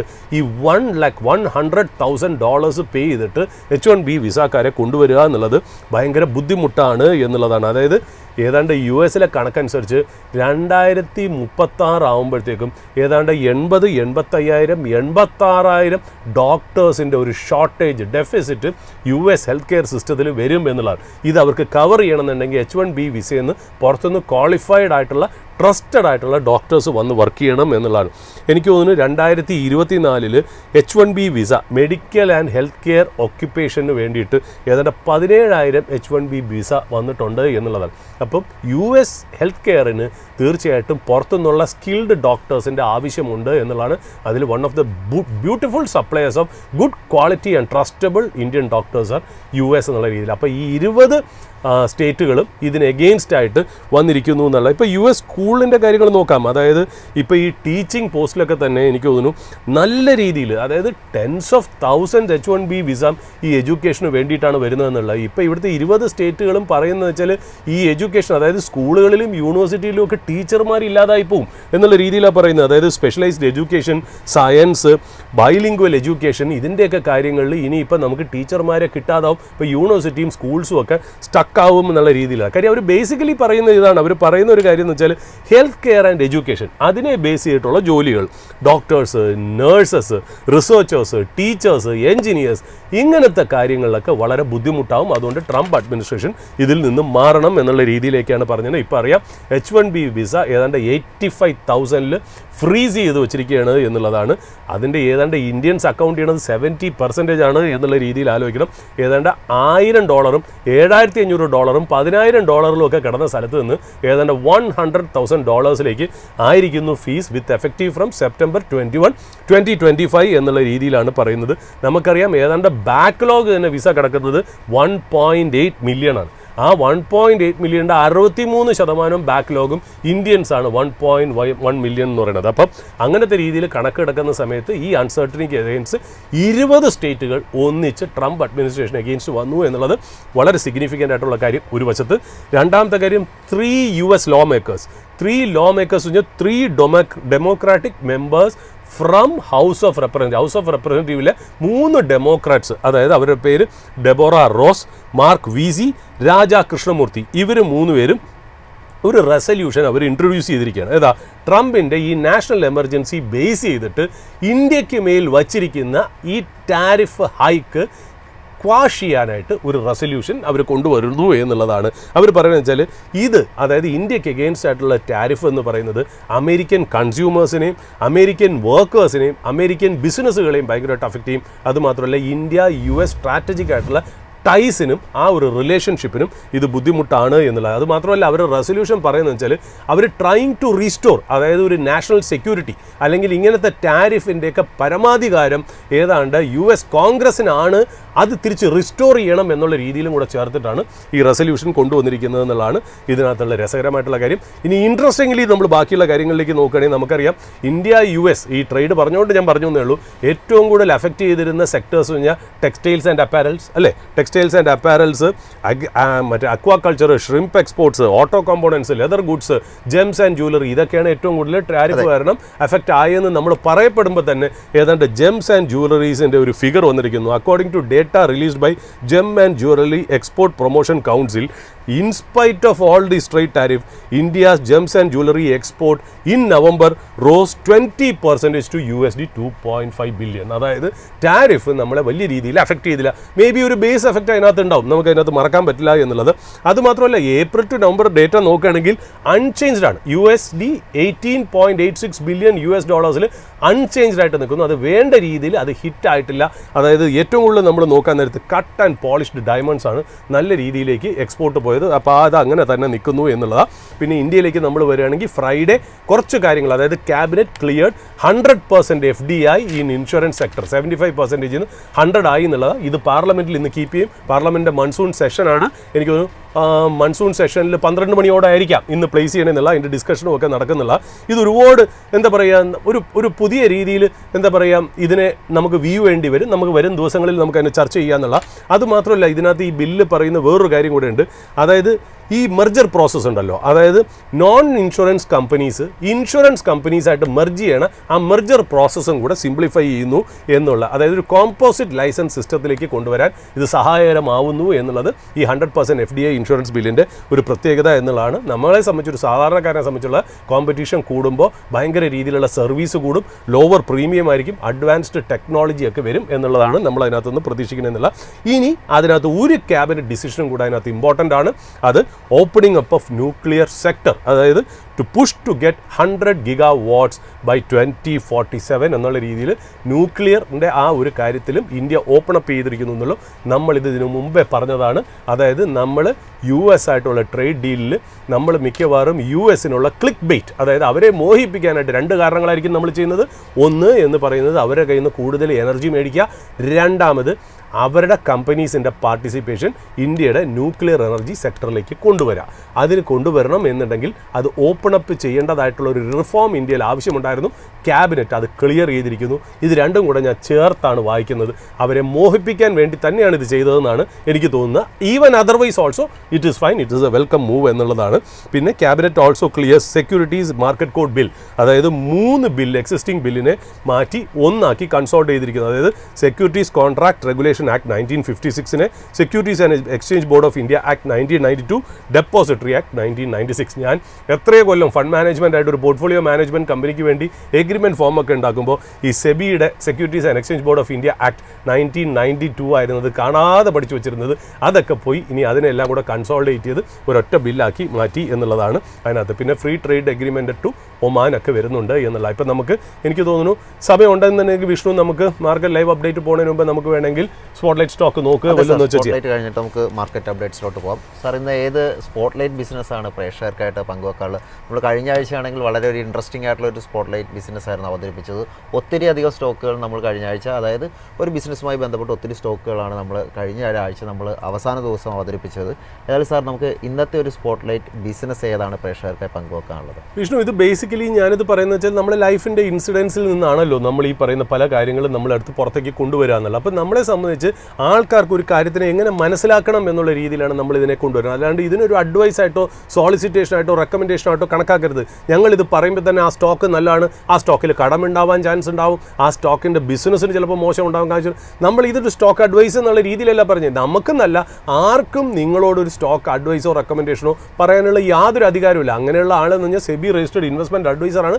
അവരുടെ ശിക്ഷണത്തിലും നിരീക്ഷണത്തിലാണെങ്കിൽ നിങ്ങൾക്ക് ചെയ്യാം. പക്ഷേ ഫീസ് മേടിച്ച് ചെയ്യുന്ന പ്രൊഫഷൻ നമ്മളെപ്പോലത്തെ സാധാരണ ജനങ്ങൾക്ക് അവർ ഫ്രീ ആയിട്ട് തരില്ല എന്നുള്ള. പക്ഷേ നമ്മളിത് പ്രേക്ഷകർക്ക് വേണ്ടി പറയുന്നത് വെച്ചാൽ നിങ്ങൾ ഇതിൻ്റെ ഒന്നും ആവശ്യമില്ല. നിങ്ങൾക്കൊരു business, finance, economy, stock market background ഒന്നും വരേണ്ട കാര്യമില്ല. നിങ്ങളുടെ ജീവിതത്തിൽ നിന്ന് ഒരു കമ്പനി കിട്ടും, ആ കമ്പനിയെ നിങ്ങൾക്ക് പഠിച്ച് മുന്നോട്ട് പോകാം എന്നുള്ളൊരു ലേണിംഗ് പ്രോസസ്സും ഒരു അക്കാഡമിക് ആയിട്ടുള്ള ഒരു പ്രോസസ്സുമാണ് നമ്മൾ ഈ സ്പോട്ട്ലൈറ്റ് ബിസിനസ്സിൽ കൂടി അവതരിപ്പിക്കുന്നത് എന്നുള്ളത് ഞാൻ വീണ്ടും ഡിസ്ക്ലെയിമർ ആയിട്ട് പറയുന്നു എന്നുള്ളത്. ഇതിനകത്ത് എന്തെങ്കിലും സ്റ്റോക്കുകൾ ഞങ്ങൾക്ക് പേഴ്സണൽ ഇൻട്രസ്റ്റ് ഉണ്ടെങ്കിൽ അതിൻ്റെ പേഴ്സണൽ ഡിസ്ക്ലോഷർ കൂടെ നമ്മൾ പ്ലേസ് ചെയ്യാറുണ്ട്. ഞാനിപ്പോൾ ഉപയോഗിക്കുന്ന കാര്യം നമുക്കറിയാലോ. ഇപ്പോൾ ഐഫോൺ ഞാൻ പറയുന്നത് വെച്ചാൽ ഐഫോൺ വളരെ ഇപ്പോൾ ഞാൻ യൂസ് ചെയ്യണത് എനിക്ക് ഐഫോൺ ഇഷ്ടമുള്ളതുകൊണ്ടാണല്ലോ ഞാൻ യൂസ് ചെയ്തേക്കുന്നത്. ഈ ഐഫോൺ എന്നല്ല, ഐഫോണെന്ന് മാത്രമല്ല ഇപ്പോൾ ഇറങ്ങുന്ന എല്ലാ മൊബൈൽ ഫോൺസും വളരെ ഭംഗിയായി എന്നുള്ള. ബട്ട് ആദ്യം മുതലേ ഐഫോണിൻ്റേതായിട്ടുള്ള ഒരു നിഷ് ഗ്രൂപ്പ് വേൾഡിൽ തന്നെ ഗ്ലോബലി അവർ ക്രിയേറ്റ് ചെയ്തിട്ടുണ്ട്. അതായത് വളരെ ഫാഷനബിൾ ആയിട്ടുള്ള പ്രോഡക്റ്റാണ്, ഭയങ്കര എസ്തെറ്റിക്കലി ആൻഡ് ബ്യൂട്ടിഫുള്ളി ലുക്കിംഗ് പ്രോഡക്റ്റാണ് എന്നുള്ള രീതിയിലാണ് ഈ ഐഫോണിനെ പൊതുവെ ബ്രാൻഡ് ചെയ്തേക്കുന്നത്. അത് അങ്ങനെയാണോ എന്നല്ല, ഇതിനേക്കാളും ഭംഗിയുള്ള ഫോൺസ് ഉണ്ടോ എന്ന് വെച്ചാൽ ഐഫോണിനേക്കാളും ഭംഗിയുള്ള ഫോൺസ് 100-ൽ പരം ഫോണുകൾ ഉണ്ട് എന്നുള്ള കാര്യത്തിൽ സംശയമില്ല. ബട്ട് അവർ ബ്രാൻഡ് ചെയ്ത് നമ്മളെ വിശ്വസിപ്പിച്ച് മനസ്സിലാക്കി വെച്ചിരിക്കുന്നത് iPhone is A fantastic and beautiful phone എന്നുള്ള രീതി. അതായത് മിനിമലിസ്റ്റിക് ആൻഡ് എസ്തെറ്റിക്സ്, അതായത് അതിൻ്റെ ബ്യൂട്ടി എന്ന് പറയുന്നത് മിനിമലിസം, കുറച്ച് കാര്യങ്ങൾ കൊണ്ട് എസ്തെറ്റിക്സ് ഭംഗി ഭയങ്കരമായിട്ട് കൂട്ടുക എന്നുള്ളതാണ് അതിൻ്റെ ഒരു എന്താ പറയുക, ആ ഒരു സിമ്പിൾ മിനിമലിസ്റ്റിക് തീം അല്ലെങ്കിൽ ഡിസൈൻ തീം എന്ന് പറയുന്നത്. നമുക്കറിയാലോ ആപ്പിളിൻ്റെ മൊബൈൽ ഫോൺസ് മാത്രമല്ല, ഐഫോൺസ് മാത്രമല്ല, MacBook air, MacBook air, iPod, iPad, apple watch, പിന്നെ ഹെഡ്ഫോൺസ്, എല്ലാ ആക്സസറീസും അവർ ബ്രാൻഡ് ചെയ്തേക്കുന്ന one of the most beautifully looking product എന്നുള്ള രീതിയിലാണ് ആപ്പിൾ ചെയ്യുന്നത്. ഞാൻ ആപ്പിൾ ഫോൺസ് പറഞ്ഞിട്ടാണ് അല്ലെങ്കിൽ ആപ്പിളിൻ്റെ പ്രോഡക്ട്സ് പറഞ്ഞിട്ടാണ് ഞാൻ ഇന്നത്തെ ഒരു സ്പോട്ട്ലൈറ്റ് ബിസിനസ്സിലേക്ക് വരുന്നു എന്നുള്ള. ഇത് മാത്രമല്ല, അവരുടെ ഒരു ഹാർഡ്വെയർ ഡിവൈസസ് മാത്രമല്ല, അവരുടെ iOS, അതായത് അവരുടെ ഓപ്പറേറ്റിംഗ് സിസ്റ്റം, മാക്കിൻ്റെ അല്ലെങ്കിൽ ആപ്പിളിൻ്റെ ഓപ്പറേറ്റിംഗ് സിസ്റ്റമായിട്ടുള്ള iOSും ഫോളോ ചെയ്യുന്ന ഒരു ഡിസൈൻ ഫിലോസഫി എന്ന് പറഞ്ഞാൽ മിനിമലിസ്റ്റിക്കാണ്. വളരെ ക്ലീനായിട്ട് വായിക്കാം, കുറച്ച് കാര്യങ്ങളേ ഉള്ളൂ, വളരെ സ്ട്രെയിറ്റ് ആണ് കാര്യങ്ങൾ, ഒരുപാട് കോംപ്ലിക്കേഷൻ ഇല്ല, മിനിമലിസ്റ്റിക് സിംപ്ലിസ്റ്റിക് എന്നുള്ള ഡിസൈൻ തീമാണ് അവർക്ക് വന്നിട്ടുള്ളതെന്നുള്ള. അപ്പം ഈ ആർട്ട് ഓഫ് ഒമിഷനാണ്. അതായത് അവർ പറയുന്നൊരു കാര്യമുണ്ട്, അതായത് എൻ്റെ അടുത്ത് ഞാനിത് പേഴ്സണലി ഞാനിത് വ്യക്തിപരമായിട്ട് പറയാണ്, നോ ഒഫെൻസ് മെൻറ്റ്. ഇത് എൻ്റെ ഒരു ഫ്രണ്ട് ആപ്പിളിൽ വർക്ക് ചെയ്യുന്നുണ്ട്, ഞാൻ ട്രിവാൻഡ്രം എഞ്ചിനീയറിംഗ് കോളേജിൽ പഠിച്ചതാണ്. അത് കാര്യത്തിൽ ഞാൻ ഒരു പ്രാവശ്യം ഡിസ്കസ് ചെയ്യുന്നത് കാര്യം, ഞാൻ ഏറ്റവും കൂടുതൽ പറയുന്ന കാര്യത്തിൽ എനിക്ക് ആപ്പിൾ പ്രോഡക്റ്റിൽ, അതായത് അവർ പറയുന്നത് വെച്ചാൽ ഭയങ്കര റിസർച്ച് ചെയ്ത് കണ്ടുപിടിച്ചത് ഒരു സിമ്പിൾ സാധനമാണെന്നാണ് ആപ്പിളിലെ ഒരു എംപ്ലോയി എന്നോട് പറഞ്ഞത്. എൻ്റെ ക്ലോസ് ഫ്രണ്ടാണ്. അദ്ദേഹം പറഞ്ഞു വെച്ചാൽ ഈ സൈഡിൽ സൈലൻറ്റ് ബട്ടൺ വരും വിഷ്ണു. ഈ സൈലൻറ്റ് ബട്ടണാണ് ഇതിൽ ഏറ്റവും കൂടുതൽ റിസർച്ച് ചെയ്ത് കണ്ടുപിടിച്ചത്. അതായത് ഒരുപാട് മെക്കാനിക്കൽ എഞ്ചിനീയർ, കാര്യം ഇത് മെറ്റലർജിയുടെ പ്രോസസ്സാണ്, ഡയമണ്ട് കട്ടാണ് ഈ സൈഡിലെ സ്വിച്ച് എന്ന് പറഞ്ഞാൽ. അവർ പറയുന്നത് വെച്ചാൽ നിങ്ങളൊരു മീറ്റിങ്ങിന് ഇരിക്കുമ്പോൾ ഈ പറയുന്ന പോലെ നിങ്ങൾക്ക് പെട്ടെന്നൊരു കോൾ വന്നു, നിങ്ങൾ ഈ സൈഡിലെ സ്വിച്ച് ഇങ്ങനെ മാറ്റിയിട്ട് നിങ്ങൾ വെറുതെ ഇരുന്നാൽ മതി, ഒരു അനക്കം ഉണ്ടാവില്ല. അതേസമയം മറ്റുള്ള ഫോൺസ് ആണെങ്കിൽ നമ്മൾ ആ സ്ക്രീൻ ആദ്യം അൺലോക്ക് ചെയ്യണം, പാസ്വേഡ് അടിക്കണം, മോളിൽ നിന്ന് സ്വൈപ്പ് ചെയ്തെടുക്കണം, അവിടെ നിന്ന് വേണം നമ്മളൊരു സൈലൻറ്റ് ബട്ടൺ അമർത്താൻ. അതായത് 2-3 സ്റ്റെപ്പ് എടുത്തിട്ടാണ് നമ്മൾ ചെയ്യേണ്ടത്. ആപ്പിൾ അങ്ങനെയല്ല, നിങ്ങൾക്ക് നോക്കാതെ തന്നെ ഇവിടെ നിന്ന് അങ്ങ് ചെയ്യാം. അതായത് അത് ഹാർഡ്വെയർ സ്വിച്ച് ആക്കി, അത് ഡിജിറ്റൽ സ്വിച്ച് അല്ല ആക്കിയത് എന്നുള്ള രീതിയിലൊക്കെ. അതായത് ഈ ആപ്പിളിൽ വർക്ക് ചെയ്യുന്നവർ അവരെക്കുറിച്ച് ഭയങ്കരമായിട്ട് പറയുമല്ലോ. അപ്പോൾ ഞങ്ങൾ ഇതേപോലെ ഒരു ഈവനിങ്ങിൽ ഞങ്ങൾ ഇതേപോലെ എഞ്ചിനീയറിംഗ് കോളേജിൻ്റെ പഴയ ഫ്രണ്ട്സൊക്കെ കൂടിയപ്പോൾ അദ്ദേഹം ഇങ്ങനെ പറയുകയാണ് ആപ്പിളിൻ്റെ ഡിസൈൻ പ്രോഡക്ട്സ്. അപ്പോൾ ആപ്പിൾ പറയുന്നത് വെച്ചാൽ അവർക്ക് എല്ലാ ആഴ്ചയും ഈ 2 ദിവസം കൂടുമ്പോൾ ഒരുപാട് ഈ ഡിസൈനിനെ കുറിച്ചൊക്കെ ക്ലാസ്സുകളും ടീച്ചിങ്സും ഒക്കെ ഉണ്ട്. അപ്പോൾ അവിടെ പറയുന്നൊരു പോയിന്റ് ഉണ്ട്. അവർ പറയുന്നൊരു പോയിന്റ് വെച്ചാൽ മിനിമലിസ്റ്റിക് എന്നാണ് അവരുടെ ഡിസൈൻ. അതായത് അവർ പറയുന്നത് വെച്ചാൽ ഒരു പ്രോഡക്റ്റ് അല്ലെങ്കിൽ ഒരു ഫീച്ചർ നമ്മൾ മൊബൈൽ ഫോണിലേക്ക് കൊണ്ടുവന്നിട്ട് അതിന് ഭംഗിയില്ല, ഉപയോഗമില്ല എന്ന് കണ്ടു കഴിഞ്ഞാൽ അവരത് അടുത്ത മോഡൽ വരുമ്പോഴത്തേ അതിനെടുത്ത് കളയും. എന്നിട്ട് അത്രയ്ക്ക് സിമ്പിളാക്കി കാര്യങ്ങൾ, അതായത് ഇൻക്ലൂഡ് ചെയ്യുക എന്നുള്ളതിനെക്കാട്ടിലും ഒമിറ്റ് ചെയ്യുക എന്നുള്ളൊരു ഫിലോസഫിയാണ് ഇവർക്ക് ഏറ്റവും കൂടുതൽ ഉണ്ടെന്നാണ് പറഞ്ഞത്. അപ്പോൾ അവർ പറയുന്നത് വെച്ചാൽ ആപ്പിളിൽ എപ്പോഴും പറയും, ഇത് എൻ്റെ പേഴ്സണൽ സ്റ്റേറ്റ്മെൻ്റ് അല്ല, എൻ്റെ ഫ്രണ്ടിൻ്റെ സ്റ്റേറ്റ്മെൻറ്റും അല്ല, അദ്ദേഹത്തിന് ആപ്പിളിൽ പറഞ്ഞു കൊടുത്തിരിക്കുന്ന ഒരു തമാശയാണ്, ഒരു സർക്കാസമാണ്. അദ്ദേഹം പറഞ്ഞു വെച്ചാൽ നിങ്ങൾ വീട് 3 മാസം കൂടുമ്പോൾ ക്ലീൻ ചെയ്യണം. ഈ 3 മാസം കൂടുമ്പോൾ ക്ലീൻ ചെയ്യുമ്പോൾ നിങ്ങൾ തൊടാത്ത സാധനങ്ങൾ ഉണ്ടെങ്കിൽ അതിൻ്റെ അർത്ഥം നിങ്ങൾക്ക് ഈ സാധനം ആവശ്യമില്ല എന്നാണ്. അതിനെ നിങ്ങളെടുത്ത് പുറത്തോട്ട് കളയണം. അത് ഹസ്ബൻഡ് ആയാലും ശരി, വൈഫായാലും ശരി. അങ്ങനത്തെ രീതിയിലാണ് പറയുന്നത്. അവർ പറയുന്നത് വെച്ചാൽ നിങ്ങൾ അവിടെ ഇമോഷൻസ് ഒന്നും നോക്കരുത്. ഒരു സാധനം നിങ്ങൾ കൈ കൊണ്ട് തൊട്ടില്ല 3 മാസത്തേക്കെന്നുണ്ടെങ്കിൽ അതിൻ്റെ അർത്ഥം നിങ്ങൾക്ക് അതിൻ്റെ ആവശ്യമില്ല. അതായത് ഇൻവെസ്റ്റ്മെൻറ്റ് പ്രോഡക്ട്സ് മാറ്റി വെച്ചിട്ടാണ് പറയുന്നത്. ഡെയിലി ലൈഫിൽ യൂസ് ചെയ്യുന്ന സാധനം നിങ്ങൾ വെറുതെ വെച്ചിരിക്കുകയാണെങ്കിൽ അത് നിങ്ങൾക്ക് ആവശ്യമില്ല. അതൊരു സർക്കാസം എന്നുള്ള രീതിയിൽ ആലോചിച്ചാൽ മതി. അല്ലാണ്ട് ആ ഫ്രണ്ട് പറഞ്ഞു വെച്ചാൽ അവരുടെ ഒരു ഫിലോസഫിയാണ്. അതായത് അവർ സാധനങ്ങൾ എടുത്ത് കളയുക, ഉപയോഗിച്ചില്ല എന്നുണ്ടെങ്കിൽ വേണ്ട, അത്രയ്ക്ക് മാത്രം സ്ക്രീൻ സ്പേസ് ഫ്രീ ആയിട്ട് ഇടുക, അതിൻ്റെ സ്റ്റോറേജ് കുറച്ചിടുക, അതിൻ്റെ റാമിൻ്റെ കാര്യത്തിന് എഫിഷ്യൻസി കൂട്ടുക, അതിൻ്റെ ബാറ്ററി ലൈഫ് ഇൻക്രീസ് ചെയ്യുക. അങ്ങനത്തെ മിനിമലിസ്റ്റിക് ആയിട്ടുള്ള ഡിസൈൻ അവരുടെ ഭംഗിയിലും കൂടെ ചേർന്ന് അവർ വരുന്നതാണ് അവരുടെ ഒരു പ്രോഡക്റ്റ് ഫിലോസഫി എന്നുള്ള രീതിയിലാണ് ആപ്പിളിൽ വർക്ക് ചെയ്യുന്ന എൻ്റെ ഒരു ഫ്രണ്ട് പറഞ്ഞത് എന്നുള്ള. അദ്ദേഹം ഈ പ്രോജക്റ്റിൻ്റെ ഈ പറയുന്ന പോലെ ഈ സൈലൻറ്റ് മോഡിൻ്റെ ആ സ്വിച്ചിൻ്റെ ആ ഒരു ഡിവിഷനിലാണ് അദ്ദേഹം വർക്ക് ചെയ്യണമെന്നില്ല. അപ്പോൾ ആപ്പിളിൻ്റെ ഡിസൈനിനെ കുറിച്ചാണ് നമ്മൾ ഇത്രയും സംസാരിച്ചത്. ഇത് മാത്രമല്ല, ഈ ആപ്പിളിൻ്റെയൊക്കെ പ്രോഡക്റ്റ് അൺബോക്സ് ചെയ്യണത് തന്നെ ഒരു വീഡിയോ കാണാൻ ഭയങ്കര രസമാണെന്നൊക്കെയാണ് പറയുന്നത്. ഇപ്പോൾ അതിനെപ്പോലത്തെ വേറെ പല കമ്പനീസും വന്നിട്ടുണ്ട്, പല പ്രോഡക്ട്സും വന്നിട്ടുണ്ട് എന്നുള്ളതാണ്. സാംസങ് ആയാലും OnePlus ആണെങ്കിലും ഒക്കെ ആ ലെവലിലായിട്ടുണ്ട് എന്നുള്ള കാര്യം നമുക്ക് നന്നായിട്ട് അറിയാം എന്നുള്ള. അപ്പോൾ ഇവരെ സംബന്ധിച്ച് ഇവരെ ചീഫ് ഈ ഡിസൈനിൻ്റെയൊക്കെ ഹെഡാണ് ഈ ഒരു ഫിലോസഫി കൊണ്ടുവന്നത്. അദ്ദേഹത്തിൻ്റെ പേരാണ് ജോൺ ഐവി. ഏതാണ്ട് എനിക്ക് തോന്നുന്നു 1997 മുതൽ 2019 വരെ ആപ്പിളിലുണ്ടായിരുന്നു. ഈ ജോൺ ഐവിയുടെ ആ ഒരു പ്രത്യേകത, അദ്ദേഹത്തിൻ്റെ ആ ഒരു ഡിസൈൻ ഫിലോസഫിയാണ് ഈ മിനിമലിസ്റ്റിക് ആൻഡ് എസ്തെറ്റിക്കലി ബ്യൂട്ടിഫുൾ എന്നുള്ള പോലെ. അദ്ദേഹമാണ് ഈ ഐക്കോണിക് പ്രോഡക്ട്സിൻ്റെ ഡിസൈൻ്റെ പുറകിൽ. അതായത് അദ്ദേഹം പറയുന്ന ഡിസൈൻ ഫിലോസഫി എന്ന് പറഞ്ഞാൽ എക്സ്ട്രീം മിനിമലിസം, ക്ലട്ടർ റിമൂവ് ചെയ്യുക, അതായത് കൺഫ്യൂഷൻസ് ഒന്നും പാടില്ല, വളരെ ക്ലിയർ ആയിരിക്കണം കാര്യങ്ങൾ, purity of materials complete pure ആയിരിക്കണം, വളരെ ലൈറ്റ് വെയ്റ്റ് ആയിരിക്കണം, സീംലെസ് ആയിട്ടുള്ള ഫോം ആയിരിക്കണം, അതായത് സീംലെസ് ഫോമിലായിരിക്കണം, ഒരൊറ്റ സിംഗിൾ പീസ് കണ്ട സിംഗിൾ പീസാണെന്ന് തോന്നിക്കണം എന്നുള്ളതൊക്കെ. ഇദ്ദേഹത്തിൻ്റെ ഡിസൈൻ ഫിലോസഫിയെക്കുറിച്ച് ടിം കുക്ക് പറഞ്ഞു വെച്ചാൽ സിംഗുലർ ഫിഗർ, ജോൺ ഐവിയുടെ ഡിസൈൻസ് ഒക്കെ സിംഗുലർ ഫിഗറാണ്. അതായത് ഒരൊറ്റ പ്രോഡക്റ്റ് ആണെന്നുള്ള രീതിയിൽ ഒരുപാട് പ്രോഡക്റ്റ് ഏച്ച് കിട്ടിയതുപോലെ തോന്നിക്കില്ല, അതൊരൊറ്റ രീതിയിലായിരിക്കും ഫോം ഫാക്ടർ എന്നുള്ള രീതിയിലാണ് പറയണത് എന്നുള്ളതാണ് അതിനകത്തുള്ള പ്രത്യേകത എന്ന് പറയുന്നത്. അപ്പം നമ്മൾ അവരുടെ ആ ഡിസൈൻ ഫിലോസഫി കാരണം, ഈ ജോൺ ഐവിയുടെ ഡിസൈൻ ഫിലോസഫി കാരണം ഈ ആപ്പിളിൻ്റെ മിനിമലിസ്റ്റിക്കും എസ്തെറ്റിക്സും ആയിട്ടുള്ള ബ്യൂട്ടി ആ ഡിസൈൻ ഇൻകോപ്പറേറ്റ് ചെയ്തത് കാരണം ഐഫോൺസിനെ ഒരു ഫാഷൻ ബ്രാൻഡായിട്ടാണ് ലോകത്ത് ഇൻട്രൊഡ്യൂസ് ചെയ്തിരിക്കുന്നത്. അതായത് നിങ്ങൾ ഈ പറയുന്ന പോലെ നമ്മുടെ ലൂയി വിറ്റൻ്റെ വാളറ്റ്സ്, പ്രാഡയുടെ സൺഗ്ലാസസ്, ക്രിസ്ത്യൻ ഡിയോറിൻ്റെ ബെൽസ്, അല്ലെങ്കിൽ മൊബ്ലാങ്കിൻ്റെ ബ്രേസ്ലെറ്റ്സിൻ്റെ ഒക്കെ കൂടെയാണ് അവർ ഈ ഐഫോൺ എന്ന് പറയുന്നതും ഐഫോണിൻ്റെ ആക്സസറീസിനെയും പ്ലേസ്മെൻറ്റ് ചെയ്തു വച്ചേക്കുന്നത്. അതായത് it is A very highly fashionable and luxurious product എന്നുള്ള രീതിയിലേക്കാണ് ഇത് പറയുന്നത് എന്നുള്ളതാണ് അതിനകത്തുള്ള പ്രത്യേകത. നമ്മൾ ഇപ്പോഴും നോക്കുകയാണെങ്കിൽ എൻ്റെ പേഴ്സണൽ ഫേവറേറ്റ് ആപ്പിളിൻ്റെ ഫസ്റ്റ് ഫോണായിരുന്നു എന്നുള്ളത്. അതിൻ്റെ ഭംഗി ഇന്നത്തെ ആപ്പിളിന്, ഈ ഫോണിനൊന്നും അതിൻ്റെ 7 അയലത്തുള്ള ഭംഗിയില്ല എന്ന് വിശ്വസിക്കുന്ന ആളാണ് ഞാൻ. ഫസ്റ്റ് ഫോണാണ് എനിക്ക് പേഴ്സണലി ഇഷ്ടമുള്ളതല്ല. അപ്പോൾ ആപ്പിളിനെ എക്സ്ക്യൂസിറ്റ് ആക്കുന്നത് ആ ഒരു കാര്യമാണ് എന്നുള്ള. ബട്ട് ഞാൻ ഇതിനെ റിലേറ്റ് ചെയ്ത് പറയുന്ന ഒരു കാര്യം വെച്ചാൽ ഇതിനകത്ത് വേറൊരു കാര്യമുണ്ട്. അതായത് ഈ വാച്ചസ് പോലെ ഒരു നമ്മൾ കൊണ്ടു കിടക്കുന്ന ഡെയിലി നടക്കുന്ന നമ്മുടെ ജുവലറിയും ഒക്കെ പോലെ തന്നെ വാച്ചസും റിസ്റ്റ് വാച്ചസും ഫോൺസും ഒക്കെ ഒരു ഫാഷൻ ആക്സസറി ആയിട്ട് മാറി എന്നുള്ളതാണ് അതിനകത്തുള്ള പ്രത്യേകത. വാച്ച് പ്രോ എന്ന് പറയുന്ന വലിയൊരു മാഗസീനുണ്ട്. വാച്ച് പ്രോ വേൾഡിലെ വലിയൊരു മാഗസീനും വെബ്സൈറ്റുമാണ്. അവർ കൂടുതലും വലിയ വലിയ വാച്ചുകളെക്കുറിച്ചുള്ള റിവ്യൂസ്, അതിൻ്റെ സിഇഒൻ്റെ ഇൻ്റർവ്യൂസ്, എന്തുകൊണ്ടാണ് അതിന് ഇത്രയും ഫാൻ ബേസ് വന്നത്, അതിൻ്റെ ഓരോ മോഡൽസ് വരുമ്പോൾ റിവ്യൂ ചെയ്യുന്നവരൊക്കെയാണ്. ബേസിക്കലി നമ്മൾ നോക്കുകയാണെങ്കിൽ റോളക്സ്, ഒമേഗ, പാടെക് ഫിലിപ്പ്, വാഷറോൺ കോൺസ്റ്റാൻറ്റിൻ, ഓഡമസ് പിഗ്വേ, ആലാങ് സോങ്ങെ, അങ്ങനത്തെ ആലാങ് സോണെ, വാഷറോൺ കോൺസ്റ്റാൻറ്റിൻ, ബ്രിഗ്വെറ്റ്, കാർട്ടിയർ, പാനറായ്, പിന്നെ പിയാഷെ, IWC, മൊബ്ലാങ്ക്, ഗ്ലാഷൂട്ടെ, ബ്ലാങ്ക് പെയിൻ, ഇങ്ങനത്തെ വാച്ചുകളുടെയൊക്കെ റിവ്യൂ ഇങ്ങനെ വരുന്ന ഒരു മാഗസീനും വെബ്സൈറ്റുമാണ് ഈ വാച്ച് പ്രോ എന്നുള്ളത്. ഈ വാച്ച് പ്രോ ഓഗസ്റ്റ് 2025 ഒരു ആർട്ടിക്കിൾ വന്നു. എനിക്കൊന്ന് റോബ് കോർഡർ എന്ന് പറയുന്ന ഒരു ഓതർ എഴുതിയ ഒരു ആർട്ടിക്കിളാണ്. റോബ് കോർഡർ എഴുതിയ ഒരു ആർട്ടിക്കിൾ പറഞ്ഞതെന്ന് വെച്ചാൽ ഈ ജോർജിയോ ഗാലി എന്ന് പറയുന്ന വ്യക്തി might be considered the John Ive of the modern watch design. അതായത് ജോൺ ഐവി എന്താണ് ആപ്പിളിന് പ്രൊഡ്യൂസ് ചെയ്തതെന്ന് അറിയാലോ, ആ എസ്തെറ്റിക് ഡിസൈൻ. അതേപോലെ വാച്ചുകളുടെ ജോൺ ഐവി ആണ് ഈ പറയുന്ന പോലെ ജോർജിയോ ഗാലി എന്ന് പറയുന്ന ഒരാൾ. അതായത് ജോർജിയോ ഗാലി നമ്മൾ നോക്കുകയാണെങ്കിൽ 30 years ഓഫ് ഡിസൈൻ എക്സ്പീരിയൻസ് ഉണ്ട് വാച്ചസിൽ. ഇയാൾ പണ്ട് വർക്ക് ചെയ്ത് Swatch, Movado, Seiko, Citizen, Minerva പോലെയുള്ള കമ്പനിയിൽ അദ്ദേഹം വർക്ക് ചെയ്തു എന്നുള്ള. ഈ Movado, it is being said that Indian prime minister use ചെയ്യുന്ന വാച്ച് മൊവാഡോ ആണെന്ന് പറഞ്ഞിട്ടുണ്ട്. എനിക്കറിയില്ല. ഈ ജോർജ് ഗാലിയെക്കുറിച്ച് അത്ര വലിയ രീതിയിലാണ് പറയുന്നത്. അതായത് ആ ജോർജ് ഗാലി എന്ന് പറയുന്ന വ്യക്തി റിലേറ്റ് ചെയ്യുന്ന ഒരു കമ്പനിയാണ് നമ്മുടെ ഇന്നത്തെ സ്പോട്ട്ലൈറ്റ് ബിസിനസ് എന്ന് പറയുന്നത്. ജോർജ് ഗാലി ഏത് കമ്പനിയുടെ വാച്ച് ഡിസൈനറാണ് ഇപ്പോൾ, അല്ലെങ്കിൽ ആ വാച്ച് ഡിവിഷൻ ഹെഡ് ചെയ്യുന്ന ആളാണ്? ആ കമ്പനിയുടെ പേരാണ് ടൈമെക്സ് ഗ്രൂപ്പ് എന്ന് പറയുന്നത്. ടൈമെക്സ് വാച്ചസ്, അതിൻ്റെ ഒരു ഇന്ത്യൻ സബ്സിഡറി ഉണ്ട്. അത് ലിസ്റ്റഡ് ബിസിനസ്സാണ്. അതാണ് ശരിക്കും പറഞ്ഞാൽ ഇന്നത്തെ സ്പോട്ട്ലൈറ്റ് ബിസിനസ് എന്ന് പറയുന്നത്. അതായത് they are the manufacturing, distributor and marketing of watches. Timex group, അതാണ് അതിൻ്റെ പറയുന്നത്. അവർ ഓൺലൈനും ഓഫ്ലൈനായിട്ട് സെല് ചെയ്യുന്നുണ്ട്. 500 മൾട്ടി ബ്രാൻഡഡ് ഔട്ട്ലെറ്റ്സിലും അവരുടെ പ്രോഡക്ട്സ് അവൈലബിൾ ആണ്. അവരുടെ എക്സ്ക്ലൂസീവ് ആയിട്ടുള്ള ഫ്രാഞ്ചൈസി സ്റ്റോഴ്സ് ഉണ്ട്. ടൈമെക്സ് വേൾഡ് ജസ്റ്റ് വാച്ചസ് എന്നൊക്കെ പറഞ്ഞ് അവർ ഓൺലൈനായിട്ട് മിന്ത്ര, ഫ്ലിപ്കാർട്ട്, ആമസോൺ അങ്ങനെയുള്ള ഇതിലൊക്കെ അവർ അവൈലബിളുമാണ്. അവർക്ക് ഹിമാചൽ പ്രദേശിലാണ് അവർക്ക് മാനുഫാക്ചറിങ് ഉള്ളത്.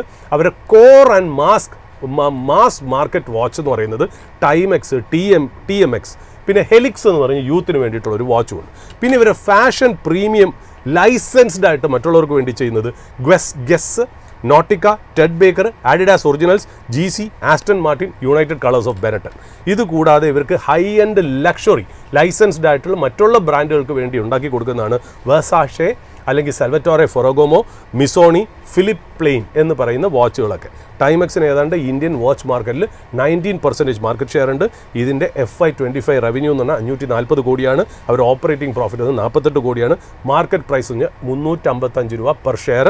Trading at market cap of 3579. ഇതാണ് ഇന്നത്തെ സ്പോട്ട്ലൈറ്റ് ബിസിനസ്. ഞാൻ ഇതിനകത്ത് ഈ ജോർജിയോ ഗാലിയും ജോൺ ഐവിയും കൂടെ ചേർത്ത് പറഞ്ഞത്, ജോൺ ഐവി വാച്ച് ഡിസൈനിങ്ങിൻ്റെ ജോൺ ഐവി ആണ് ജോർജിയോ ഗാലി എന്ന് വാച്ച് പ്രോ എന്ന് പറയുന്ന മാഗസീൻ പറഞ്ഞതിൻ്റെ അവിടെ നിന്നാണ് നമ്മൾ ഈ പറഞ്ഞ പോലെ ടൈമെക്സ് ഗ്രൂപ്പിലേക്കും ടൈമെക്സ് ഗ്രൂപ്പിൻ്റെ ഇന്ത്യ ലിസ്റ്റഡ് ബിസിനസ്സിനെയും ഞാൻ നിങ്ങളുടെ മുന്നിൽ അവതരിപ്പിച്ചത്. ഇതൊരു റെക്കമെൻഡേഷനോ സോളിസിറ്റേഷനോ അഡ്വൈസായിട്ടോ കരുതരുത്. നിങ്ങളുടെ ഇൻവെസ്റ്റ്മെൻറ്റ് ഡിസിഷൻ ഒരു സെബി രജിസ്റ്റർഡ് ഇൻവെസ്റ്റ്മെൻറ്റ് അഡ്വൈസറിൻ്റെ നിരീക്ഷണത്തിലും ശിക്ഷണത്തിലും മാത്രം ചെയ്യുക. ഈ ടൈമെക്സ് വാച്ചസ് എന്ന് പറയുന്ന സ്റ്റോക്ക് പേഴ്സണലി എനിക്കോ വിഷ്ണുവിനോ ഞങ്ങളുടെ ബ്ലഡ് റീറ്റെയിൽസിൻ്റെ ഹോൾഡിംഗിൽ ഇല്ല എന്നുള്ളൊരു പേഴ്സണൽ ഡിസ്ക്ലോഷർ കൂടെ പറയുന്നു. ഈ കമ്പനിക്ക് അതിൻ്റേതായ നെഗറ്റീവ്സ് ഉണ്ടാവും. ഞാനിത് ഒരു ആർട്ടിക്കിളിൽ നിന്ന് ഈ ഒരു ആർട്ടിക്കിൾ വായിക്കുമ്പോഴും അതിൻ്റെ പുറകിൽ ഒരു ഇന്ത്യൻ ലിസ്റ്റഡ് കമ്പനിയാണ്. കാര്യം നമ്മളെല്ലാവരും ചിലപ്പോൾ ഈ വാച്ച് പ്രോൻ്റെ ആർട്ടിക്കിൾ വായിച്ച് കാണും.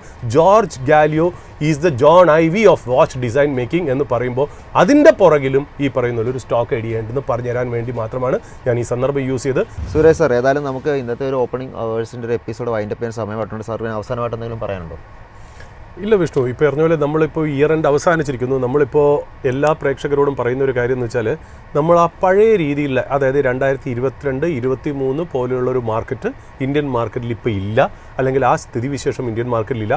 2026 നമ്മളെ സംബന്ധിച്ച് അങ്ങനെ ഞാനൊന്നും കാണുന്നില്ല. അതായത് എന്ത് സ്റ്റോക്ക് പിടിച്ചാലും എവിടെ നിന്ന് പിടിച്ചാലും അത് ഭയങ്കരമായിട്ടൊരു ബുൾ റണ്ണിൻ്റെ ഇടയിൽ നമുക്ക് വലിയ പൈസ ഉണ്ടാക്കും എന്നുള്ളൊരു ആറ്റിറ്റ്യൂഡിൽ നമ്മൾ മാർക്കറ്റിനെ അപ്രോച്ച് ചെയ്യരുത്. കുറച്ചുകൂടെ മാർക്കറ്റ് അടുത്ത ലെവലിലേക്ക് കടന്നിരിക്കുന്നു. അതായത് മാർക്കറ്റിൽ ഇനി ടോപ്പ് ഡൗൺ അപ്രോച്ച്, അതായത് എന്ത് മേടിച്ചാലും കയറിപ്പോകും എന്നുള്ള സ്ഥിതിയിൽ നിന്ന് മാറി സെലക്റ്റീവായിട്ട് സ്റ്റോക്ക് പിക്ക് ചെയ്ത് ഒരു സ്റ്റോക്ക് പിക്കേഴ്സ് മാർക്കറ്റായിട്ട് മാർക്കറ്റ് മാറുകയാണ്. അവിടെ പോക്കറ്റ്സ് ഓഫ് വാല്യൂ ഉണ്ട്. 100-ൽ പരം കമ്പനികൾ 30%, 40%, 50% റിട്ടേൺ ഇതിൻ്റെ ഇടയിൽ തന്നു കഴിഞ്ഞു. നമ്മുടെ കയ്യിൽ അത് ഇല്ലാതെ പോയതാണ് നമ്മളൊന്ന് നോക്കേണ്ടത് എന്നുള്ളത്. എന്താണ് അവരെ കണ്ടുപിടിച്ച് നമ്മുടെ പോർട്ട്ഫോളിയോയിൽ ഉൾപ്പെടുത്താൻ അതിന് വേണ്ടിയിട്ടുള്ള ഒരു എഫേർട്ടായിരിക്കണം, പ്രയത്നമായിരിക്കണം നമ്മളെല്ലാവരും ചെയ്യേണ്ടതെന്നുള്ളതാണ്. ബ്ലൈൻഡായിട്ട് ഒരു കോൾ എടുത്ത് മുന്നോട്ട് പോവാതിരിക്കുക എന്നുള്ളൊരു അഡ്വൈസാണ്. നമുക്കിനി വരും ദിവസങ്ങളിൽ സ്പോട്ട്ലൈറ്റിൽ നമുക്കത് ഡിസ്കസ് ചെയ്ത് തന്നെ നമുക്ക് മുന്നോട്ട് പോകാമെന്നുള്ള. ഏതായാലും കൺവിക്ഷനോടുകൂടി, കോൺഫിഡൻസോടുകൂടി നിങ്ങൾ വെയിറ്റ് ചെയ്യുക. ഇതിനോടുള്ള വിശ്വാസം തകരരുത് എന്നുള്ളത് മാത്രമേ. മാർക്കറ്റിൽ നമുക്ക് പോസിറ്റീവ് പോസിറ്റീവായിട്ട് രക്ഷപ്പെടണമെന്നുണ്ടെങ്കിൽ മാർക്കറ്റിലെ പോസിറ്റീവ്സ് കണ്ടു വേണം മുന്നോട്ട് പോകാൻ. നെഗറ്റീവ്സ് കണ്ടിട്ട് നമ്മൾ മുന്നോട്ട് പോകരുത്. മാർക്കറ്റ് ഇതിനേക്കാട്ടിലൊക്കെ വലിയ സിറ്റുവേഷൻസ് ഹാൻഡിൽ ചെയ്ത് വന്നിട്ടുണ്ട്, ഇതിനേക്കാട്ടിലുള്ള മോശം സിറ്റുവേഷൻസ് ഹാൻഡിൽ ചെയ്ത് വന്നിട്ടുണ്ട്. ഞാൻ ഇപ്പോഴും പറഞ്ഞിട്ടുണ്ട്, ഡോളർ ഞാൻ പറഞ്ഞില്ലേ $40 ആകുമ്പോഴും എനിക്ക് പുതുമയായിരുന്നു, 45 ആകുമ്പോഴും പുതുമയായിരുന്നു, 60 ആകുമ്പോഴും പുതുമ, 65 ആകുമ്പോഴും പുതുമ, 90 ആകുമ്പോഴും പുതുമയാണ് എന്ന് പറഞ്ഞ് മാർക്കറ്റ് കയറാതിരുന്നിട്ടില്ല എന്നുള്ള. അപ്പോൾ അതെല്ലാം മാറ്റിവെച്ച് വളരെ കോൺഫിഡൻസോടുകൂടി പേഷ്യൻസോടുകൂടി മുന്നോട്ട് പോകാം. Over to you. എല്ലാവരും ഇപ്പോൾ ഒരു മെച്ചേർഡ് ആയിട്ടുള്ള ഒരു അപ്രോച്ച് അപ്പോൾ സ്വീകരിക്കുക. ഇനി നമ്മുടെ ഈ ഒരു ഷോ വൈൻഡപ്പ് ചെയ്യാണ്. ഏതായാലും നമ്മുടെ റിസർച്ച് ടീം അടുത്ത മണിക്കൂറിലൊക്കെ തന്നെ കൂടുതൽ അപ്ഡേറ്റ്സ് ഒക്കെ ആയിട്ട് ജോയിൻ ചെയ്യുന്നതായിരിക്കും. അപ്പോൾ സ്റ്റേ ട്യൂൺഡ്.